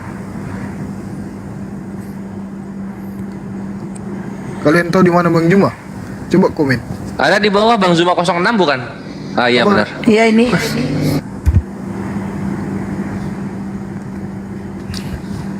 Bang Zuma lagi beli gogos. Mana tadi tuh si Songong tuh pemakan tulang? Ya udah kena mental udah. Kenyangan. Besok ya Guru, dia kan tidur sekarang nih, tidur kepikiran, bangun besok dia jadi pendiam Guru. Ternyata Dipikirin buku terus logos. Itu. Logos itu buku. Dipikirin terus sama dia tuh.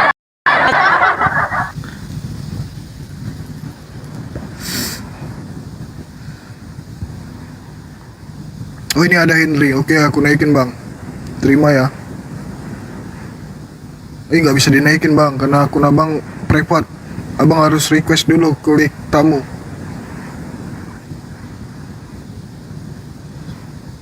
Bang Henry nggak bisa dinaikin, nggak bisa dijambak, harus request. Karena akunnya privat. Blokir permanen suaranya serak-serak basah apa bawaan?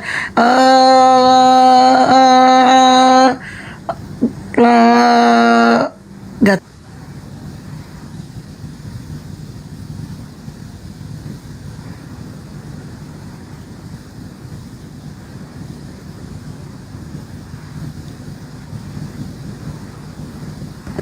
Ten, ini selagi Bang Juma masih lapar. Yuk. Soalnya Bang Juma itu gak bisa tidur dengan nyenyak kalau belum kenyang menghadapi noten. Ayo, karena Bang Juma itu sangat-sangat senang mengajari noten-noten. Salah satunya noten yang kayak si Bang Hendri tadi lah kan.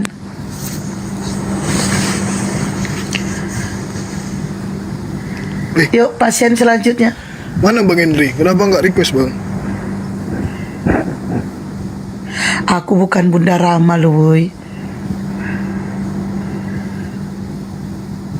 Ayo guys, tap layar. Suruh si feelingnya suruh ke sini. Nggak ada tombol. Itu tombol ini yang pink sama biru. Tulisannya tamu. Enggak, kadang juga gitu dong. Kadang ini ada dua kesalahan. Biasanya kesalahan dari yang punya Komal. Biasa kesalahan Bang itu. Coba Bang Hendri keluar dari TikTok. Itunya hilang, multi guestnya hilang di situ. Bang Hendri keluar dulu dari TikTok. Kalau masih tetap juga belum ada, berarti komalnya yang harus keluar dari TikTok. Itu ada beberapa typing juga bilang multi quest-nya nggak ada. Tapi sama kami ada loh, kami bisa naik. Nah, berarti kalian yang punya itu, coba kalian keluar. Ayo keluar dari TikTok, buang HP-nya, jangan HP-nya dibuang. Ada. Oh, tuh pada bilang ada banyak tuh. Iya, multi quest. Ayo pasien selanjutnya, silakan naik. Oh, ada tuh, pada bilang ada. Berarti kesalahan HP-nya Bang Hendri. Ayo Bang Hendri keluar dulu dari TikTok Bang Hendri.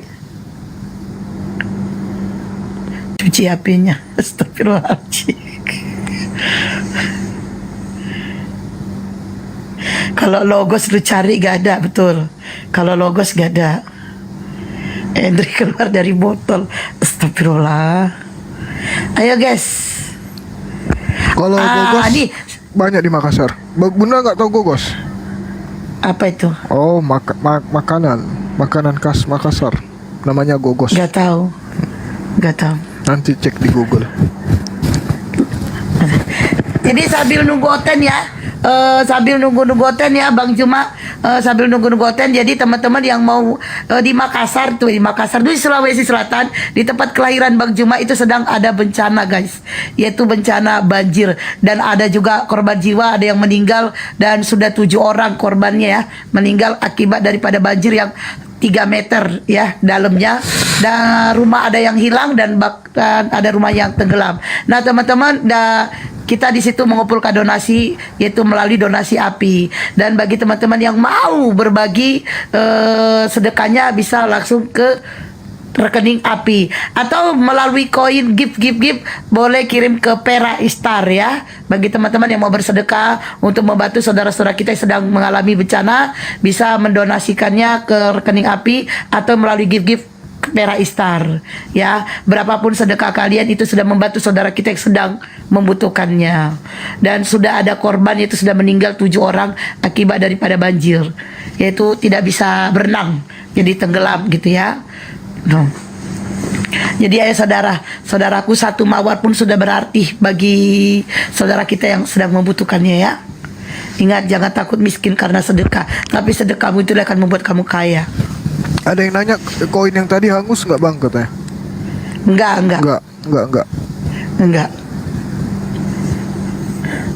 Tapi kalau yang tadi koin yang tadi kan? Enggak. Iya, enggak. Tapi kalau dosa hangus ya Bang Kores. Kalau dosa hangus ya ditebus sama Bang Cuma. Bukan ya? Iya. Dosa pinjolnya UTST. Nggak ada. Alhamdulillah gue nggak ada pinjol-pinjolan, dan gue nggak ada utang karena gue takut sama utang.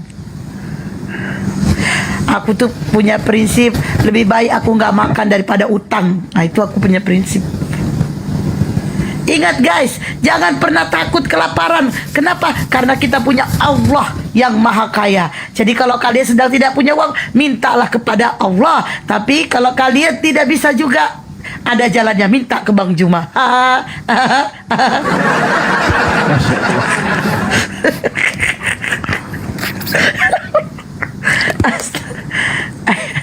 Ayo teman-teman.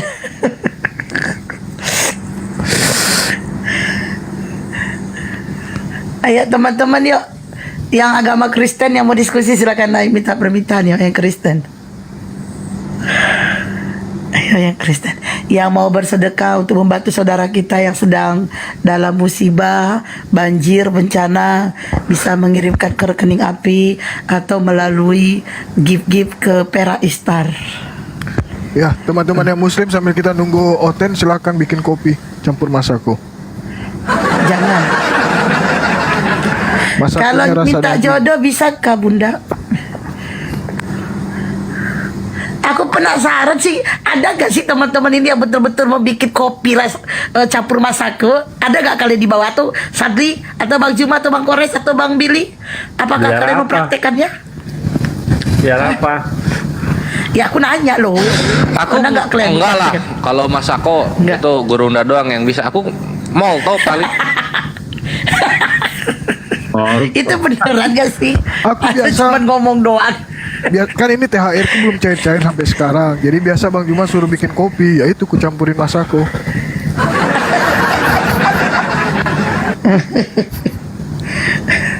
Enggak, soalnya aku takut dia cuman ngomong doang, ada yang bener-bener kenyataan dibikin. Ya ampun, segitunya keren gitu ya kan. Bang sahabat Pastor Rahman, makasih ya partisipasinya semua, Masya Allah teman-teman sekalian. Ngeri-ngeri sedap juga sih keadaan di sana.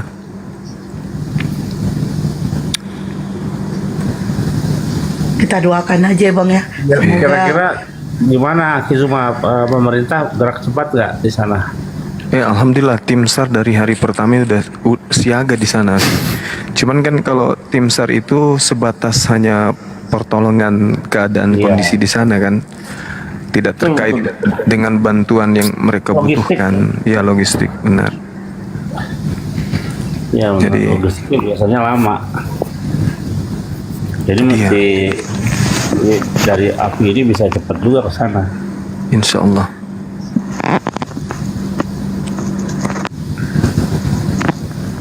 Kita doakan guys, semoga hujannya bisa Sahabat reda, Kupito, barakallah.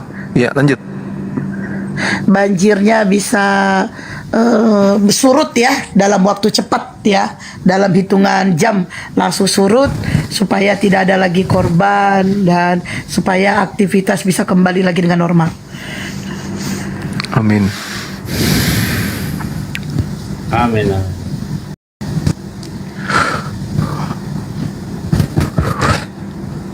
Emang ujian nih. Tadi Henry ada mana? aja ya. Udah ketemu Logos? Ke perpustakaan cari Logos. Kemungkinan dia ke tempat bom-bom Bang. Ke tempat bom-bom dia nanya itu Logos. Betul gak Logos itu artinya buku? Ya.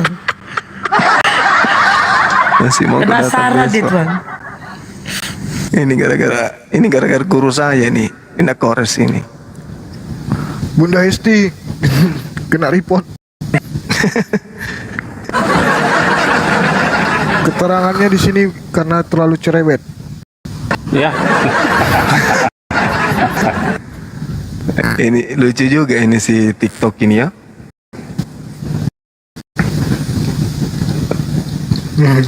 Sensitif. Iya, bukan aku turun ya, karena memang di report. Pemberitahuannya karena cerewet gitu. Berani. Otoritas Logos diberkahi. Bang Handi tidur dia ini. Ada yang komen katanya masih nyangkut. Siapa Bang Handi? Iya, di Komaleng sebelumnya. Dia nggak tahu kalau sudah rungkat.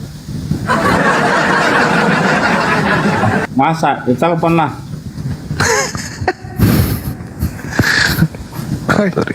Dia bangkit kembali guys. Semoga dia nggak cerewet lagi supaya nggak di-report. Sadli kok gitu kali kok sama aku ya, kok report aku ya Sadli ya. Kok gitu kali sama aku. Jangan Netizen dendam di bawah. kali kok sama aku Sadli. Netizen di bawah yang report Bunda. Emang aku salah ngomong apa coba? Nggak tahu. Emang aku ngomong apa? Keterangannya terlalu cerewet katanya gitu. Mana ada keterangan? Salah aku di mana? Bukan bangkit guys, ini akun lain. Tengok itu lain. Nih 03. Aduh. Janganlah kalian gitu kali sama aku, woy. Aku baik loh, woy. Baik dari belakang tapi. Ayo, pasien selanjutnya akan naik. Itu bagaimana cuma dengan Delta Atok itu, Melatok? Udah ada itu enggak respon? Nggak ada sih, cuman bicara kosong aja. Sampai sekarang nggak ada. Sama seperti yang murtad Aceh itu nggak ada juga, omong kosong aja. Sama seperti siapa Om Poot.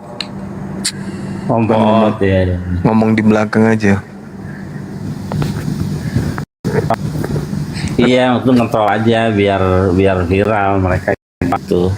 Cuman doang. Barangkali sih.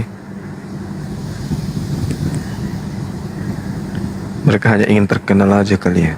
Sensasi ya. Pansos. Oh, pansos. Ya, tiba-tiba nggak pernah kenal dalam dunia debat tiba-tiba ngambil Sama nama Ferdinand kemarin, Ahi nonton. Oh iya. Kocak itu. Semangatnya Habis luar itu. biasa. Semangatnya luar Habis-habisan biasa. itu. Bukan Om Poot, nggak mualaf, enggak. Bukan mualaf Om Poot. Om Poot emang nantang-nantang juga gitu. Iya, nantang Oh. juga, tapi ujung-ujungnya mundur sendiri. Sebelum lucu orang-orang ini. Tapi ngomong-ngomong Bang, kayak Pendi Aceh itu kan katanya murtad gitu ya. Nah biasanya kalau orang-orang murtad itu gampang Bang, kalau di gereja itu langsung, wih, dijadikan inilah penginjil gitu. Tapi ku tengok si Pendi ini nggak jadi apa-apa pun. Mungkin ini kurang aneh kali, kurang pendekatan kali ya. Tahu lah. Contohnya kayak aku nih ya, tapi amit-amit lah ya, jangan sampai ya Allah, jangan sampai. Ini cita aja ya Allah. Nah, contohnya misalnya kalau aku misalnya murtad gitu ya. Nah, itu aku pasti di gereja, udah jadi bersaksi, bersaksi, memberikan kesaksian, terus nggak ada Nah, KKR. coba UTST bersaksi Taranote ini apa agamanya coba? Nih, itu bukan saksi, nanya. Taronote, selamat malam, agama apa? Waalaikumsalam, Islam Bang. Oke, apa yang mau disampaikan Bang? Wah ini kebetulan belum ada oten yang naik nih. Bang Juma bisa nanya boleh nggak? Iya boleh. Mengenai logika nih ketika kita mati nih, itu apa otak masih berfungsi ya? Misalkan iya, apa masih mengingat lagi itu tentang hafalan, tentang ini secara logika itu gimana? Saya masih bingung. Mohon maaf saya minus. Iya, jadi kalau berbicara mengenai ruh, berbicara hidup setelah kematian itu kan rahasia ya. Selayaknya kemudian di alam ruh pada saat kita bersaksi di hadapan Tuhan, alastu birabbikum, apakah kalian bersaksi bahwa aku adalah Tuhanmu? Pada masa pra-eksistensi kemanusiaan kita di alam ruh, kita bersaksi di hadapan pencipta bahwa betul kamu ini adalah Tuhanku. Nah, sehingga Tuhan mengatakan, ya udah kalau begitu tak ada lagi penyesalan nanti ketika hari kebangkitan, ketika Anda turun ke bumi, masuk ke alam fana biologis, untuk menyesali kemudian ketika Anda salah dalam kehidupan di dunia. Karena Anda sudah mengakui, saya sudah sampaikan, aku ini adalah Tuhanmu. Jangan sampai kamu sampai di dunia alam biologis justru berpaling kepada sembahan-sembahan yang lain, kan gitu. Nah, terkait dengan alam kubur, alam barzah, itu adalah alam gaib, dimensi gaib yang pasti dimensi yang dimaksud ini adalah dimensi roh. Kita sebagai makhluk yang hidup di dunia ini tidak bisa kemudian melihat keadaan yang ada pada masa itu. Namanya barzah, alam di mana ada dinding pemisah antara dunia dan alam barzah, dan dinding kedua alam barzah dan akhirat. Jadi dia berada di tengah-tengah. Nah, kita melihat secara kasat mata bongkar kuburan, kemudian itu apa yang terlihat? Yang terlihat adalah jasad yang tinggal tulang. Kan gitu. Nah, tetapi dikatakan bahwa alam kubur itu adalah alam penyesalan. Bagaimana kemudian orang menyesal kalau ternyata roh ini tidak menyadari akan kesalahan yang pernah dia lakukan. Jadi menurut hemat saya, ini pendapat pribadi ya, jasad manusia ketika tanpa roh, maka jasad ini tak ada apa-apanya. Sehingga sering saya mengatakan belum pernah terjadi bencana alam atau kebakaran dahsyat, ada beritanya telah terjadi kebakaran dan ditemukan oleh beberapa saksi 4 mayat melarikan diri. Gak ada kan pernah kita dengarkan berita itu, mayat melarikan diri karena ketakutan kemudian terbakar dan seterusnya. Tidak pernah kita mendengarkan itu. Kenapa? Karena biologis jasad ini itu seketika menjadi benda mati ketika roh tidak ada pada diri manusia. Artinya fungsi roh masuk ke dalam tubuh adalah untuk menggerakkan semua lini yang ada pada diri kita. Contoh misalnya, ketika kita duduk, tiba-tiba punggung kita disengat tawon atau digigit nyamuk. Roh memberikan instruksi kemudian kepada apa yang disebut akal, saraf-saraf akal itu kemudian memberikan instruksi kepada tangan ini untuk mengibas nyamuk yang ada di punggung. Artinya akal kita, saraf kita ini bisa berfungsi karena ruh ada di dalamnya. Nah, apakah ruh ini mati? Ternyata yang mati itu adalah jasad. Ruh tidak pernah mati. Jadi pertanyaan Anda tadi, saudara saya tadi, ya kita ini akan merasakan itu, ruh yang merasakan. Nah, makanya di alam barzah berarti alam gaib. Di situ kita sudah tidak bisa menjadikan takaran diri kita sebagai manusia seperti apa yang ada di dalam kubur, karena berada di alam barzah. Jangan dikira alam barzah itu seperti yang kita lihat, oh ini alam barzah, ini kuburan. Alam barzah itu adalah alam tempat ruh-ruh orang yang sudah meninggalkan dunia, alam penantian. Seperti itu, Bang. Jadi nanti kenapa di hari kebangkitan jasad itu kembali dipulihkan oleh Allah, dikumpulkan semua jasad ini kembali, ya. Wa daraba lana masalah wa nasiya khalqa. Ketika orang-orang bertanya, benarkah tulang belulang yang sudah hancur kayak begini bisa hidup kembali? Allah menjawab, jangankan tulang belulang yang sudah ada, sedangkan Anda dicipta dari ada tidak ada, Allah bisa, apalagi kalau sudah ada kerangkanya. Anda boleh baca di dalam Yehezkiel 37 satu perikop bagaimana tulang-tulang itu yang sudah berserakan kemudian bergerak-gerak sendiri, saling bertemu satu sama lain, lalu dibungkus kembali dengan daging dan kulit. Artinya apa yang diterangkan para nabi itu tidak salah. Nah, ketika kemudian ketika kemudian jasad ini dikembalikan, ruh ini dikembalikan kembali kepada jasad kita, itu tidak bisa tertukar karena kita tetanggaan dengan kubur kita, tetangga dengan yang lain, maka tertukar, tulang-tulang kita tertukar dengan tetangga kuburan. Itu nggak bisa. Itulah yang diterangkan Al-Quran tentang apa? Tentang sidik jari. Tidak bisa tertukar itu. Maka kembali tersusun tubuh kita yang pernah melakukan kemaksiatan, tubuh itu juga yang akan dibangkitkan. Yang pernah melakukan amalan kebaikan, tubuh itu juga yang akan kembali dibangkitkan bersama dengan ruh. Jadi bukan cuma ruh yang kembali, tapi jasad juga. Namun ruh ini tidak mati. Ruh ini hidup. Dia tidak tidur, dia tidak hilang. Dia tidak hilang. Dia tetap hidup. Seperti itu, Bang. Itu yang dapat saya pahami, karena Allah memberikan pengetahuan tentang roh kepada kita itu sangat sedikit.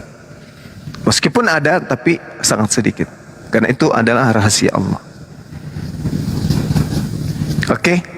Oke ya, Bang. Paham. Boleh satu lagi, Bang. Terakhir kan. Ini sudah ada Kristen nih, 2 orang nih. Bang Juma. Iya. Cabang ini Apolegit di Maluku Utara ada nggak? Di mana biar info biar bisa tahu gitu. Maluku Utara DPW-nya belum ada, Bang. DPW-nya belum ada, DPW-nya. Tapi silakan.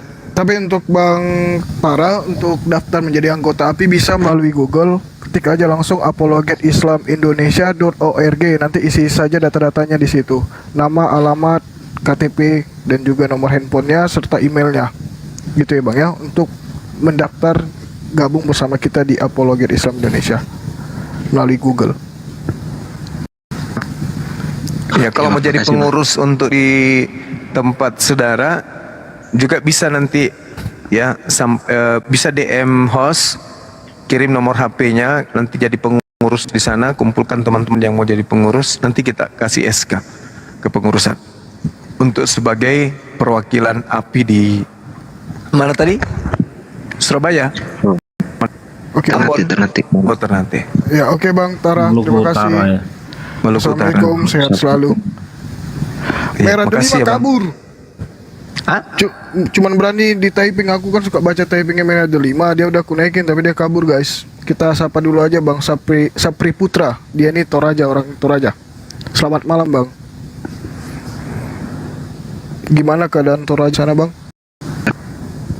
Silakan dibuka mic-nya Bang. Aduh.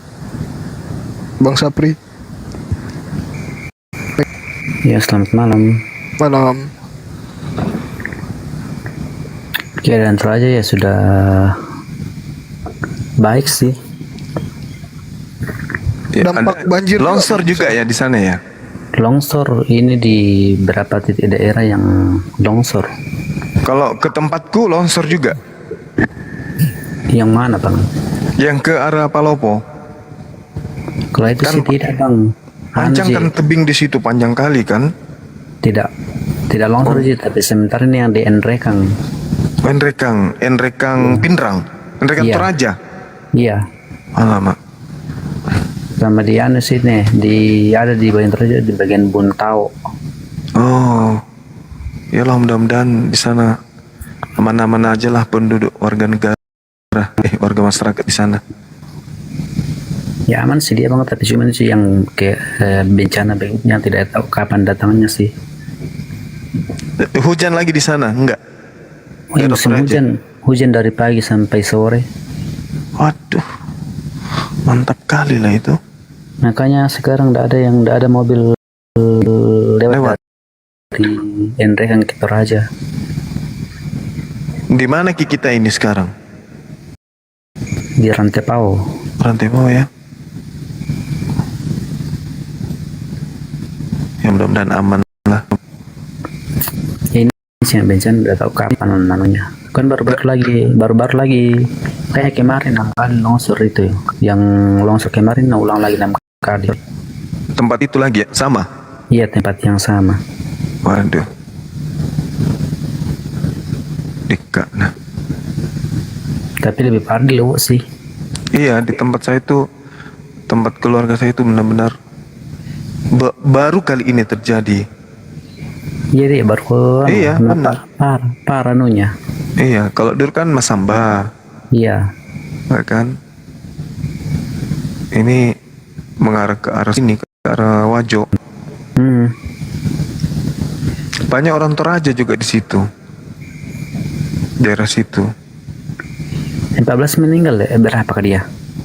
Tadi saya dengar informasi sore 7. Tahu ini informasi terakhir belum ada, saya monitor di grup belum ada. Oke, Bang Sapri mau berdiskusi atau bagaimana? Ada sesuatu yang ingin ditanyakan atau ingin ditanyakan? Ini ada saya penasaran sedikit, semoga saja bisa dijelaskan ya. Siap. Ini yang saya mau tanyakan ini, apa bedanya alam kubur dengan alam barzah itu sih? Sama aja Bang. Sama, nggak ada bedanya tuh Bang. Iya. Maksudnya, tapi kenapa namanya bisa berbeda ya? Ya sama aja itu. Alam barzah, alam kubur. Makanya di sini yang saya bikin saya keluar di situ Bang, karena kan pasti contohnya ini alam kubur, alam barzah kan namanya sudah beda, pasti ada yang kalau sama di mana letak kesamaannya. Begitu sih. Kalau beda bahasa agama Kristen sel. Saya tidak terlalu sih kalau bahasa lain sih. Kalau Ibrani apa, Ahi? Tidak,